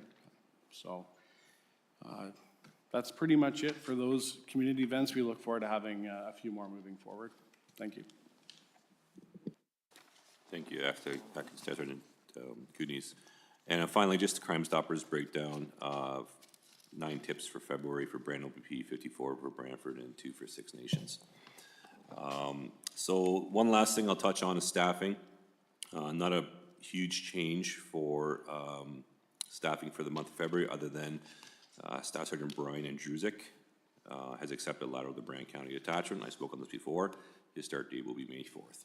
So that was the only staffing change for February, and that's my report, pending any questions. Lots of ground covered there. I'm sure there's some good discussion and questions. Mayor Bailey? I don't know, Madam Chair, whether mine's a good question or not, but something, again, I don't know. When you charge somebody, do you charge somebody with mischief, or is mischief just a warning? And what kinds of things can be mischief? Through the chair, Mayor Bailey, so mischief is a criminal offense, and it is can be a charge laid on an individual, and there's an option to whether they go through court or whether there's diversion on that. So it's basically damage to property, and in any sort of means, whatnot. So that kind of captures in a quick, high-level update of what a mischief is. It's pretty broad, though. It can be almost anything that's just not right. Somebody's done something to make something not right. Is that mischief? Yeah, if there's damage to someone's property, then absolutely that falls under the category of mischief. Thank you. Thank you. Maybe I'll start off, since I know everybody's being shy and waiting and sitting back. Probably Councillor Pierce is just waiting to see if anybody else will go first this time. But just for the sake of conversation and those that may be watching, and also just for context, so that when we have questions, and I know we have some new people around the table. Part 1, so on page 26 of your report, well, page 26 of 39, so whatever that turns into on your side. When we talk about the traffic management unit and part 1 versus part 3, I understand part 3 is a lot more time involved and a lot more detailed process. Part 1 is straight up speeding, traffic violation type charges. Part 3 can include what types of things? So the difference between a Part 1 and a Part 3 charge is a Part 1 is a standard payout. So for instance, speeding, depending on the speeding range is, you're given a fine, and that's the end of it. The officer moves on. A Part 3 is where the officer is looking for something beyond $500, and that requires a summons to court. So the individual will given a court date, and the officer then is required to put together what's considered a Crown Beef package for a provincial prosecutor that justifies that charge itself. So any Part 1 charge can be put through as a Part 3. It's up to the officer's discretion whether they wish to do so or not, but there are specific sections on the Highway Traffic Act that do not have a payable offense that are automatically considered a Part 3 component to it. So part 3 could be stunt driving. Absolutely. Drugs in the vehicle, impaired, I don't know, impaired to be a different category, I'm assuming, but I'm just trying to correlate because I'm sure that Councillor Pierce's colleagues would ask some questions potentially, or that's that you're prepared to, we're all prepared. If we compare last year to this year, obviously, a lot more Part 1s last year versus this year so far, but a lot more Part 3s. Well, there was none last year at this time. So, which is good, because we want some of those more serious things being addressed as well. So I just want to make sure that we have the context that this is not a bad news story. This is a different, it's not apples to apples. Is that fair? That's correct, Madam Chair. So again, a Part 1 charge is just, the officer pulls a vehicle over, gives them a out-of-court settlement payment, moves on. Those Part 3s have a bit more impact. And again, you can look at two different sides of the coin as to what the priorities are here, but for me, a range of between Part 1s, Part 3s, and criminal charges reflects a real true initiative by those people in that traffic management unit. I agree. I think that was important context, that we have that information and that we understand that we manage our expectations that, okay, last year at this time, 723 Part 1s, this year 245, but we have the Part 3s and the criminal charges that also weren't there last year, more time, more serious, more in-depth. And so I think that's important as the traffic management unit evolves and does different things and has more breadth and depth to the work that they're doing out on the roads versus just straight up, what you said, ticket and then move on. Madam Chair, there's been some proof that education only lasts so long. So when you give someone a Part 1 ticket, out of court settlement, they move on. That's really the end. That's their involvement. That's done. It's over with. So that piece will last, I think, a maximum of 3 months before they're potentially going to reoffend again in some manner. A Part 3 has lasting effects where now they're engaged for a period of time with the court system and they're constantly being reminded of what they've done. I feel personally Part 3 has more impact on an individual, plus it carries a higher penalty and a higher fine. So again, I had the conversation with our traffic management unit of doing what you feel is right, and that just issuing a speeding ticket in this case is a strictly a Part 1 offense. Doesn't really speak to the totality of some of those driver actions that they're seeing. Great. I think, Member Starkey, you wanted to. Yeah, maybe this detailed information that I have, sorry, through the chair, or I'm asking isn't possible at this time, but I'm just wondering if there's like an average, like a Part 1 charge, let's say, takes potentially 2 hours, and a Part 3 charge could take between, 5 hours of work to days of work. Do you have anything like that? Through Madam Chair to Member Stryker. So typically a Part 1, you're looking at, we'll say a speeding ticket. So that would be involved with the member conducting the traffic stop, whatever time that interaction is, printing off a ticket and providing it to the member of the public, and then they move on. So a typical traffic stop between doing the stop, issuing the tickets and the notes, you're maybe 30, 40 minutes. A Part 3 offense, generally they're more serious, stunt driving, no insurance. Typically with those, we're towing vehicles. Those people aren't driving away. So you're adding in time for the stop, the interaction, waiting for a tow truck, and now putting together a brief. So it can be anywhere from an hour to 3 hours, depending on how involved those are. But what we see is the fines that come out of those are significant. So generally, a no insurance is minimum $5,000 fine in court. So huge contrast from $110 speeding ticket to a $5,000 insurance card. So, Member Brown. Maybe for the member's benefit, can you also expand on if criminal code charges resulted in dangerous driving or impaired driving, how much time is involved with the member then, including court, et cetera? so once we move to criminal code charges for an impaired, for an example, there is a series of tests that have to happen at the detachment to determine the level of the intoxication of the person.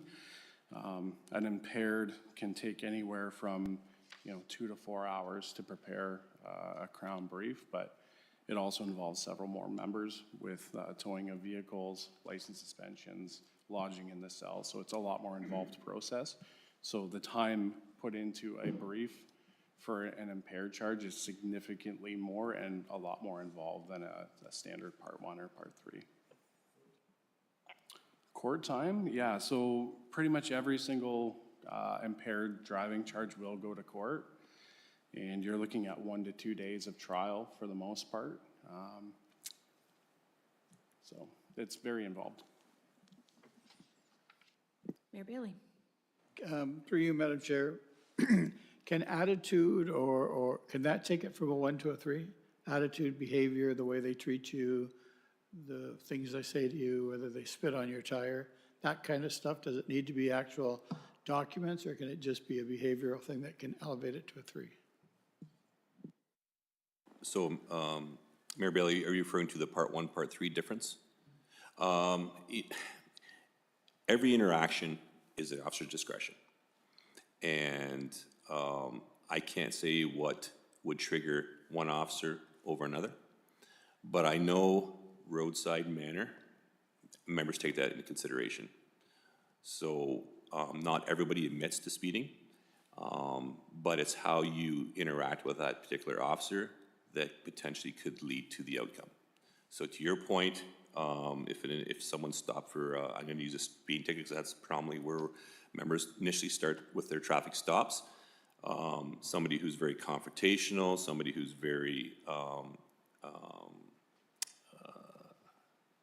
civil, argumentative, could potentially result, and you can issue a Part 3 ticket to somebody who would typically have a Part 1 offense. But then that's not an abuse of our authority, but the officer would have to articulate why they chose to go that way. And that information would then be disclosed in the Crown brief that the officer now has to submit that might help support the reasoning for that. That answers my question. Thank you. Councillor Pierce? Thanks, Madam Chair. Yeah, a few of my questions have been answered, which is good. If we go to page 10, and it's just a couple comments I have. The offense count for speeding is up, so that's a double-edged sword. It's not good because they're speeding out there, but it's good because we've got the facts to show people that, yes, we are doing our best and everything we can to stop the speeding. The unfortunate part down below is the fact that our impaireds are way up again. I'm not sure. We were getting pretty good for a while, and it seems that I don't know what's going on, but that's going up, and that's never a good thing. I did have, pardon me 1 second here. That one was answered. Where is? Sorry, I'm just looking for the page for the hospital wait times. Bear with me. Got it in here somewhere. 25. 25? Yeah.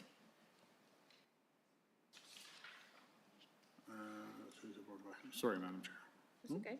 Can you go further? That direction. There we go. Okay. So that's the part charges there. Yeah. So, and I know you're digging deeper down into these. I'm just wondering, to your point, it could have been 6 p.m. They're doing a shift change, that type of thing. And I don't want you to be doing too much extra work, but it would be interesting to understand time frames. Like hypothetically, if you're 2 in the morning, is it a quicker turnaround? If you're 2 in the afternoon, is it a quicker turnaround? And we know that, like you say, with the shift changes and stuff like that, we can speak to that and we can understand, okay, yeah, it was a shift change. It was going to take a little extra time. Again, I don't want too much effort into it, but I'm curious if we could understand, is there a time of day where things seem to take longer? And that might correspond back as well, that we could use, because I asked this question at paramedic services as well. Is there a time of day where, you go by BGH and there's 3 or 4 ambulances out there? Is that because it's just really busy, or is that because it's a certain time of day and it takes longer to go through? If you could, again, not too much work, I'm just curious. Through the chair, Councilor Pierce, absolutely. As this evolves, it's my priority to understand where we can create the efficiencies, and when we don't see those efficiencies, what went wrong.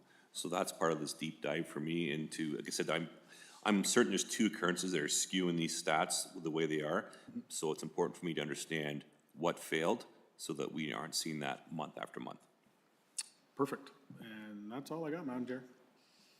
Thank you, Councillor Pierce. And I think just to that point, potentially those two things that you think might have skewed things, I mean, they really skewed them hard, like with those numbers, right? And so that really makes a difference. And so just curious if your members are there, your two members are there with the person waiting to transfer care, and our members' shift ends, they're there. Like, or does someone come relieve them, or how does that work on, I know it's operational, I'm just curious how that works on our side. So, Madam Chair, if we're running into a shift change scenario from our end, from the policing side of it, typically we will, and this is where the staggered start times are trying to offset some of this long lengthening of shifts for members. But if we traditionally have the next shift relieve those individuals at the hospital to free them up to come back, because they're going to have reports they're going to have to draft as well, right? And it's impossible to do that at the hospital. So again, trying to create those efficiencies to, first of all, not make those members work those really long hours, the every 12 hours as it is, let alone tack on 3, 4, 5 hours on top of that, right? So That was my concern, is just adding up that extra time and then, being able to not know when they're going to be able to end that shift and be able to get back to the detachment and then get back home and then come back in for the next shift. That would be my concern as well, is what impact does that have on the members? And then it sounds like even with a shift change with your members going to relieve them, you're already starting behind the 8 ball if you've got people sitting there, obviously waiting to transfer care. So I know you're working on it, and nothing was built in a day, and it's a process, not a marathon, not a sprint. But yeah, finding out where things can be improved is always a good thing. And I'm sure with the relationships that you now have with those folks, and I'm sure City of Brantford and Six Nations must also see some similar challenges. So it's not unique to just Brant, unfortunately, but yeah, hopefully that is able to be worked through. I know we're all conscious of these numbers and what that impacts, with the ability of members to be back out on the road. Yeah, is there any other questions or comments? Member Brown? Just want to make a quick comment. It's nice to see that you're looking at the stats. I was curious as the theft of autos or theft over going down, and you may have provided a little bit of an explanation. I'll be interested to see if that carries on, if it's a lag time with that. I did attend the Community Safety Night in Cairnsville. You guys did a great job. You were very well received by the public. It was nice seeing you. I know you were double booked that night, yet you were still there. I wonder if maybe in the future it would be better served in another location where you might get more people coming out to it. Being at the far end, I wondered with the lower numbers than what I've seen in previous meetings. It's important to service all of it, but that's a hard call. But your guys did a great job, and I thought the message was well received. through the chair, thank you, Member Brown. And this is one of those situations where you move those venues around to try to determine where's your biggest impact.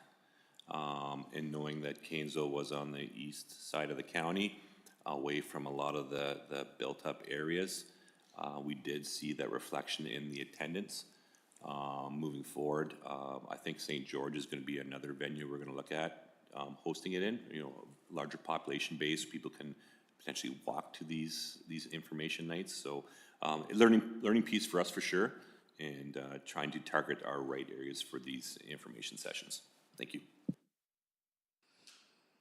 If there's no other questions for Inspector McTaggart, then we will ask for a motion then to receive his report for information. Member Boudreau and Member Brown, all those in favor? That's carried.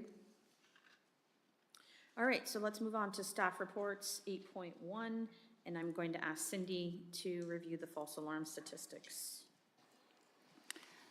Thank you, Madam Chair. You can see in the report that looking at responses just January and February so far year to date, there's been a slight decrease this year. There's been 32 responses by O.P.P. in comparison to 34 for the same time period in 2025.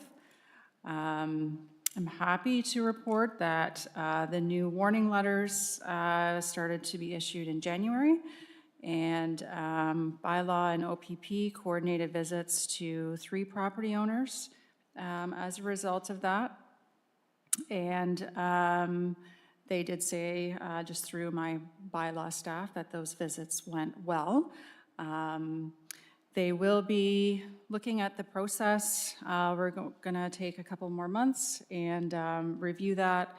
One of the things that they did note is coordinating the timing of those visits. I think some of the recipients weren't even aware that a letter had been issued before the visit occurred, so we're just working on timing for that. But hopefully, we will see a decrease in those repeat visits eventually as a result of implementing that. That's all I have. So I'll start the questions off this time. So yes, we're down 2 calls compared to this time period last year, but we've traded off first calls with third, fourth, and fifth calls, right? And so I guess when you said some of the property owners weren't aware that they even had a letter, like, are we even getting, well, it's not we, the board, it's, I guess, the county, are they even paying the invoices that they're getting for the third, fourth, and fifth calls? Like, I guess if we're sending these letters and we're invoicing them and they're not aware of them, then they're not even paying them anyways. So it's not hitting, like, it's not hitting in terms of awareness. Because I don't know, the trend to me is we're still getting these calls, but now we're getting repetitive calls more than we are first calls so far in 26. So we're really not hitting the nail on the head at all. Like, and that's a collective thing, but obviously the property owners, I don't know, it's a frustrating process, and there's a lot of time spent on this, and we don't seem to be getting 2 steps forward, 1 step back, maybe. Yeah, I just don't know what there is we can do, but if they're not paying the bill in the first place, then to me, that would be the biggest deterrent. I got a bill for this amount of money because I had a 4th call, 4th warning kind of thing. But if they're not paying it, well, then they're not feeling it. Through you, Madam Chair, to the board, my understanding is they are paying. Okay.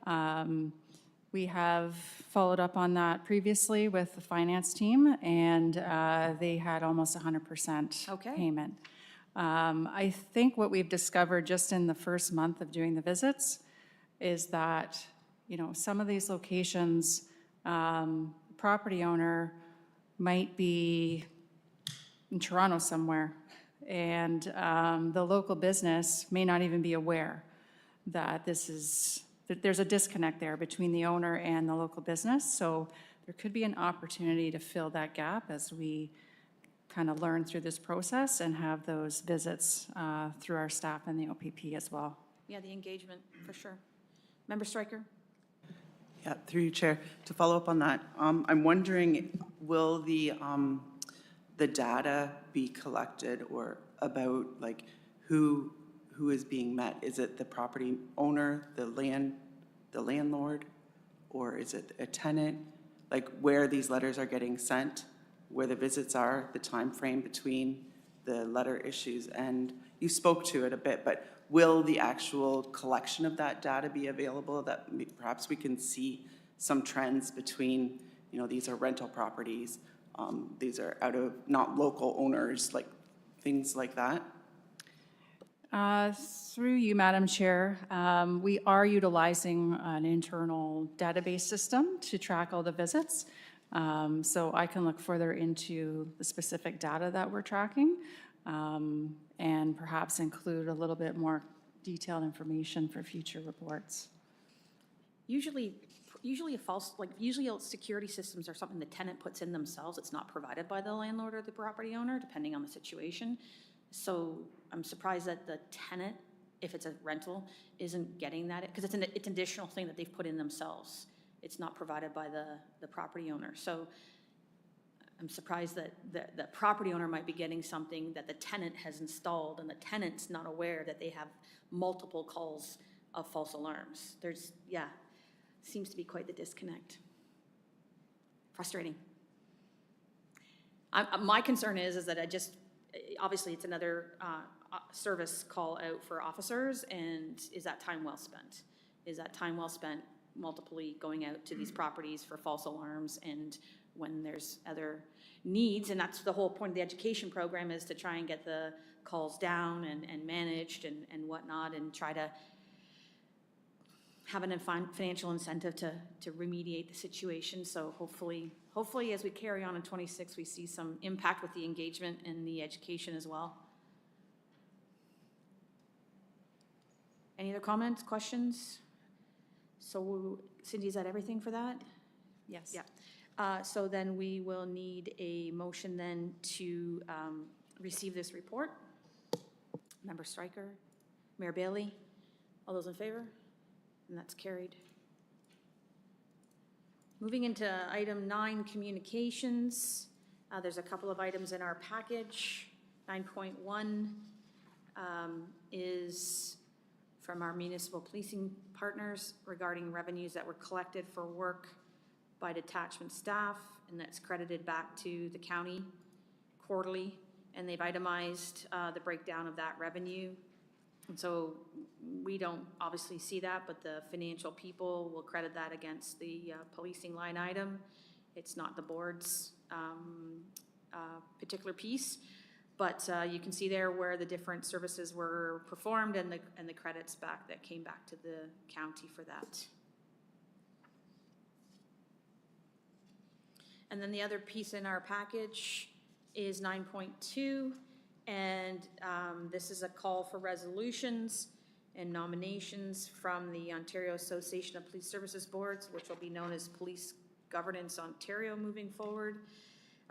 So there's nothing in our zone that's being up for nomination at this time. There's other zones. And then there's a call for resolution should we have any. And then some additional information. I think some of us are signed up for the conference already. Those of you that haven't yet, please make sure that Spencer knows so he can make the appropriate reservations, because the early bird does close April 1st.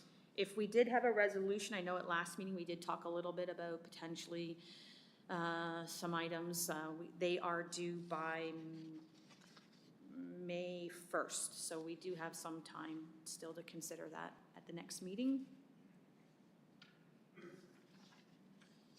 Nothing further on either of those two items. We don't need emotions for any of those, right? They're just information. So then item 10, updates, 10.1, Councillor Pierce, if there's anything from council. Thanks, Madam Chair. Through you, I alluded to the one earlier that we did have the discussion in regards to sending off that letter, so that's good on that. And then I know I brought it up last time, but just another reminder for our O.P.P. friends that Paris is going to become chaos again because our construction is starting. So people's tempers are going to be a little bit more, and I know it's going to be difficult for a lot of people to get around. I think patience is going to be the virtue across the board, but it's going to be another long summer with two of our, we got our main corridor, and then we've got the intersection here and finishing the work downtown, as well as starting at the north end. So I'll just leave it. I'll leave it at that. But yeah, so it's going to be it'll be interesting. I think at the end of it all last year, for what it was, I think for the most part, people just understood that it was just going to take more time, which is good, or they went out and around, which is fine too. But again, just a reminder, from the east to the north to the south, it's going to be construction. It's going to be challenging getting here for meetings It is, yes, yeah, from both ways. yeah. Yeah. But other than that, that's all I have. If there's anything to take back, I will, but look forward to the presentation tonight. Yeah, we'll look forward to, if there's any additional follow-up from council members with regards to the presentation night, you'll be sure to let us know. It's always good information to have. I know we asked, I think Member Boudreau, you asked some questions. I think all of us can do some sleuthing, but I'd love to be able to compare that $360 number compared to our neighboring municipalities, just to kind of compare and contrast to see where we're at. I'm sure we'll all kind of look into that. Just on that, Madam Chair, if I could, but it's interesting, and I'm sure we've been told that before, but it's the fact that, and that's why I asked the question I did, municipalities could be different depending on the types of calls they get. So it would be interesting to understand if we're gonna take those differences, okay, there's a difference there, but what are the type of calls that are different, right? Like, are we doing something better, or are they doing something better, or can we do something, not necessarily better, but can we do something different? I think that's the key, and that was the clarity that I needed there, was the fact that, you know, not every municipality pays the same on the base, but not necessarily the calls for service. And I think that's an important piece that I took out of that, was the fact that calls for service is an overall, but it's based on your specific municipality or detachment, so. I thought it was also interesting, the piece about all the services that are available to us should we ever need them, but that we are not being charged for. Right. And that they're there at the call of inspector or whoever, you know, should we ever have that need, that all those services are there for us, that we don't have to staff up on and have on the roster. Member Stryker, you were going to ask a question? Yeah, I was just going to also comment on the fact that it also, the charge that we are being charged is also a reflection of the safety that is local to each municipality. And so the initiatives that you take in a proactive manner will reflect potentially on the calls for service and create healthier communities. Sure. I guess I'm gonna look forward to your feedback from council in terms of that and value for service, and that the just general feedback that would be good for us to understand if there's any concerns or any challenges there. Yeah, so good luck tonight. And Janet, thank you for coming in again. And we appreciate that you're also giving that educational session to council members as well, because they're obviously looking at it from a different point of view, a different lens. So that's important too. Moving then into 10.2, Zone 4. I don't really have much to update there with that regard. Should probably be doing a little bit more there, but I just don't have the bandwidth to be spending extra time and trying to do some stuff there. We'll have, obviously, the O.A.P. conference coming up, and we'll see if we can get some dates. I'm just in the middle of a job transition myself, so I've been doing some double duty here for the past few months, so there's just no time left in the day, so hopefully we can get that looked at later on. But again, I'll say if anybody else wants to step into that role, I'll happily concede that to whoever. And on that note, then I'll just transition into the chair's update. We've already talked a little bit about the Youth Academy, but I was able to attend the, I don't know if it's graduation ceremony, I guess we call it, but Inspector McTaggart and I, along with Conrad and others, Kevin and others, we were there as the participants got their certificates and finished off the program on March 4th, I believe that was. So that was great to be able to see them finish up their session and some of the feedback that they were able to give about what they'd learned and what they'd participated in. This is 3 sessions now, and it's interesting to see the differences in the types of people that are applying. And it was also really great to see cadet there, as many of you know. Brant has a cadet now in the team that was a Youth Academy participant in the first session. So that's been great to see that come back around, that person now is engaged in pursuing that career. The other thing that, thank you to everybody that attended the Nova Vita event on March 11th, the International Women's Day event, Inspector McTaggart and all of you. We had a great full table of support between council and the detachment board. And it was great to be able to support that event, and we look forward to engaging the community in other ways as well in terms of how we can support other agencies. Yesterday I attended a community safety well-being touch point meeting, I guess, a check-in meeting with the Community Safety Wellbeing Committee. It was a sparsely attended meeting, and I really feel that unless there's something for this committee to kind of like actually talk about, just coming in for an update, everybody's busy, everybody's challenged with their time, but county staff did talk about the youth advisory committee that's being put together. They've got 15 folks looking to do that, so they'll get that off and running. I did raise the discussion that we've had here at the board table about the number of people who are able to accept referrals for help when officers provide that information, and how low of a number that 25% I think it is right now. And if that was something that the Community Safety Wellbeing Plan, as a collective of all the different service agencies, could maybe tackle in terms of how can we, you know, maybe improve on those numbers, or make sure that people don't fall through the cracks and that they get this, the referral, even if it's not in that moment when the officer's dealing with them. Is there other ways that agencies could maybe then come back in afterwards? I'm not really sure how that all is going to work because there wasn't enough people around the table, but I wonder if that's an opportunity for those groups that are part of the Community Safety Wellbeing Plan to maybe have a conversation about and talk about, because it shouldn't just rest on the O.P.P team to make sure that that continues on. It's kind of a collective effort of those agencies. So that seemed to get some traction with some of the folks around the table. I know that the staff from the county are interested in coming in and talking to us as an update on the Community Safety Wellbeing Plan. It sounds like they're doing a lot of different types of initiatives. And the other thing that they brought up, Councillor Kyle and I kind of spoke to as well. I guess there was a couple of schools in Paris that they had some problems with drop-off and pickup, and there was some safety walks being done to assess the situation and how that was all going to work.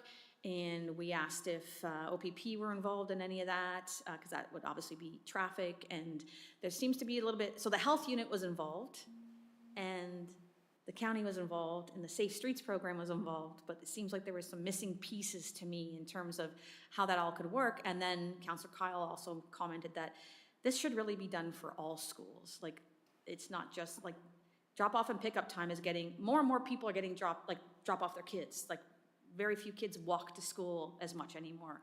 So is there an opportunity to maybe look at the St. George School and look at the Paris schools and look at, you said there's 13 elementary schools, so maybe there's a rotation of how do we, you know, look at all that safety measure and traffic flow and making sure people are safe streets program. So that was kind of addressed as well. And then the topic of civility in schools was brought up by the Brant, Haldeman, Norfolk District Catholic School Board in terms of the work they're doing a lot of work to try and on the mental health support, but also just they've really commented on like the interactions with parents and with students is escalating with teachers and with administrators. So that was a challenge that they're trying to figure out. That's why it kind of dovetailed into some of the observations my daughters had as a student teacher, and I just thought, well, maybe that's an opportunity. And then, so that's, and then lastly, Inspector McTaggart and I have successfully booked a date in May. We've invited the chairs of the other Zone 4 O.P.P boards and their detachment commanders. So there's only 3 other detachment, because Oxford has 3 boards, but 1 detachment commander. So we're going to host that meeting in May, and it's kind of a kickoff to try and see if there's opportunities for collaboration, sharing of information, and, you know, how can we work together, kind of. So it's just the O.P.P board. So while it's not the full Zone 4, it's the ones that we have the most in common with right now. So we're going to have them here at the detachment. I would request, and I can bring it back with a better quote, but I would request that we have some funds in the budget allocated for some catering and hospitality so that we can at least provide some coffee and refreshments. I know that's not something we have allocated in a line item, but I think that as hosts, that's only the right thing to do. But we'll come back to Cindy on that with more information. And other than that, it's been another busy month. So if there's no questions for me on anything, then we can move into the last couple of items here. I know we're pressed for time. Our other business, 11.1, the CEA Safety Patrol support. So we heard from PC Vitalis about the event. I know when I first joined the board a few years back, Member Brown and I, the board did participate in the CEA Safety Patrol. I think there was a movie night the kids went to, and there were some awards maybe that were handed out. And the board did support it at that time, and as we talked about, the program's kind of fallen off, and now it's back again. And so there's an opportunity for us to re-engage in that support and to support the work that our youth officer does. So I think the request right now, because it's not a budgeted item, but there is some unallocated funds in our community engagement. I don't know if that's the right terminology, Cindy, in that line item, community engagement.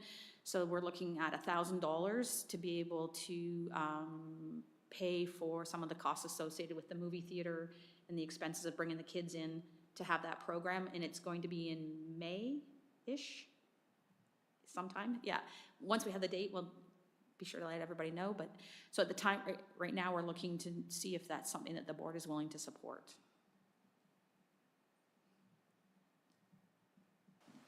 Can I make a motion to support funding the CAA Safety Patrol program with $1,000?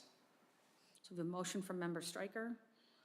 Mayor Bailey, are you willing to second that? Yeah, I'll second that, and then I'd like to speak to it too. Okay. It's something that we do that with the city of Brantford, right? The kids go to the cinemas and they do the popcorn thing, and then we go in and speak to them when they're seated. Is that right? Conrad, did you want to comment on Mayor Bailey? The event that we have at the theaters, that's open to the city and the county. And the mayors come, we speak to the kids once they're in their seats, and. I've never been, but that does sound. That's right.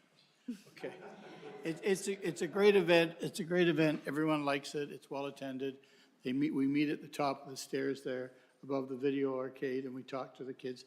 There's usually someone too that's been chosen as the most valuable player, I guess, and they get trophies, or they get acknowledged anyway, both from the city and from the county. So I think it's a great investment, so I'm happy to second it for you. Thank you, Mayor Bailey. Once PC Vitalis has more details on the actual event, I think he's just in the planning stages now, if I understand correctly. But I wanted to make sure that we got this on the agenda now versus waiting till the end of April, because then it might get too tight for the event itself. And in talking to Inspector McTaggart, we thought it best to bring it in here and kind of revitalize our opportunity here. And Cindy, we have room in our budget in terms of the unallocated piece. Through you, Madam Chair, yes, there was about $10,000 in that community engagement line. I think the board has approved a couple of initiatives already this year, but there'd still be plenty. Okay. Any other discussion? Okay, let's call that question then. All those in favor of the motion to support? And that's carried. Great. So now we look forward to hearing more from PC Vitalis on the event itself, and you know that you have the board's support behind you as you start planning, so that's great. We have an in-camera item here, so we do need to do that process of going in camera, and Spencer is going to do that. We'll get the technology going, and then we'll be able to deal with the item. Through the chair, the motion to go in camera is as follows: that the County of Brant O.P.P. Detachment Board convene in camera to discuss Section 44.2G, information explicitly supplied in confidence to the board by Canada, a province or territory, or a Crown agency of any of them. Call response time. Mayor Bailey? I'll make the motion to move in camera. Seeking a seconder. Thank you. Seconded by Councillor Pierce. All those in favor? It's carried. Here we go. And we'll let the AV catch up with us.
Good. All right. We're back in open session now. Just as before we adjourn the meeting, just a reminder that our next meeting is Tuesday, April 28th, here in council chambers at 9 a.m. And hopefully, we've had a very productive day. Apologies for going over time, but we've had some really great discussion. And we'll call this meeting adjourned. Thank you very much. Have a great day.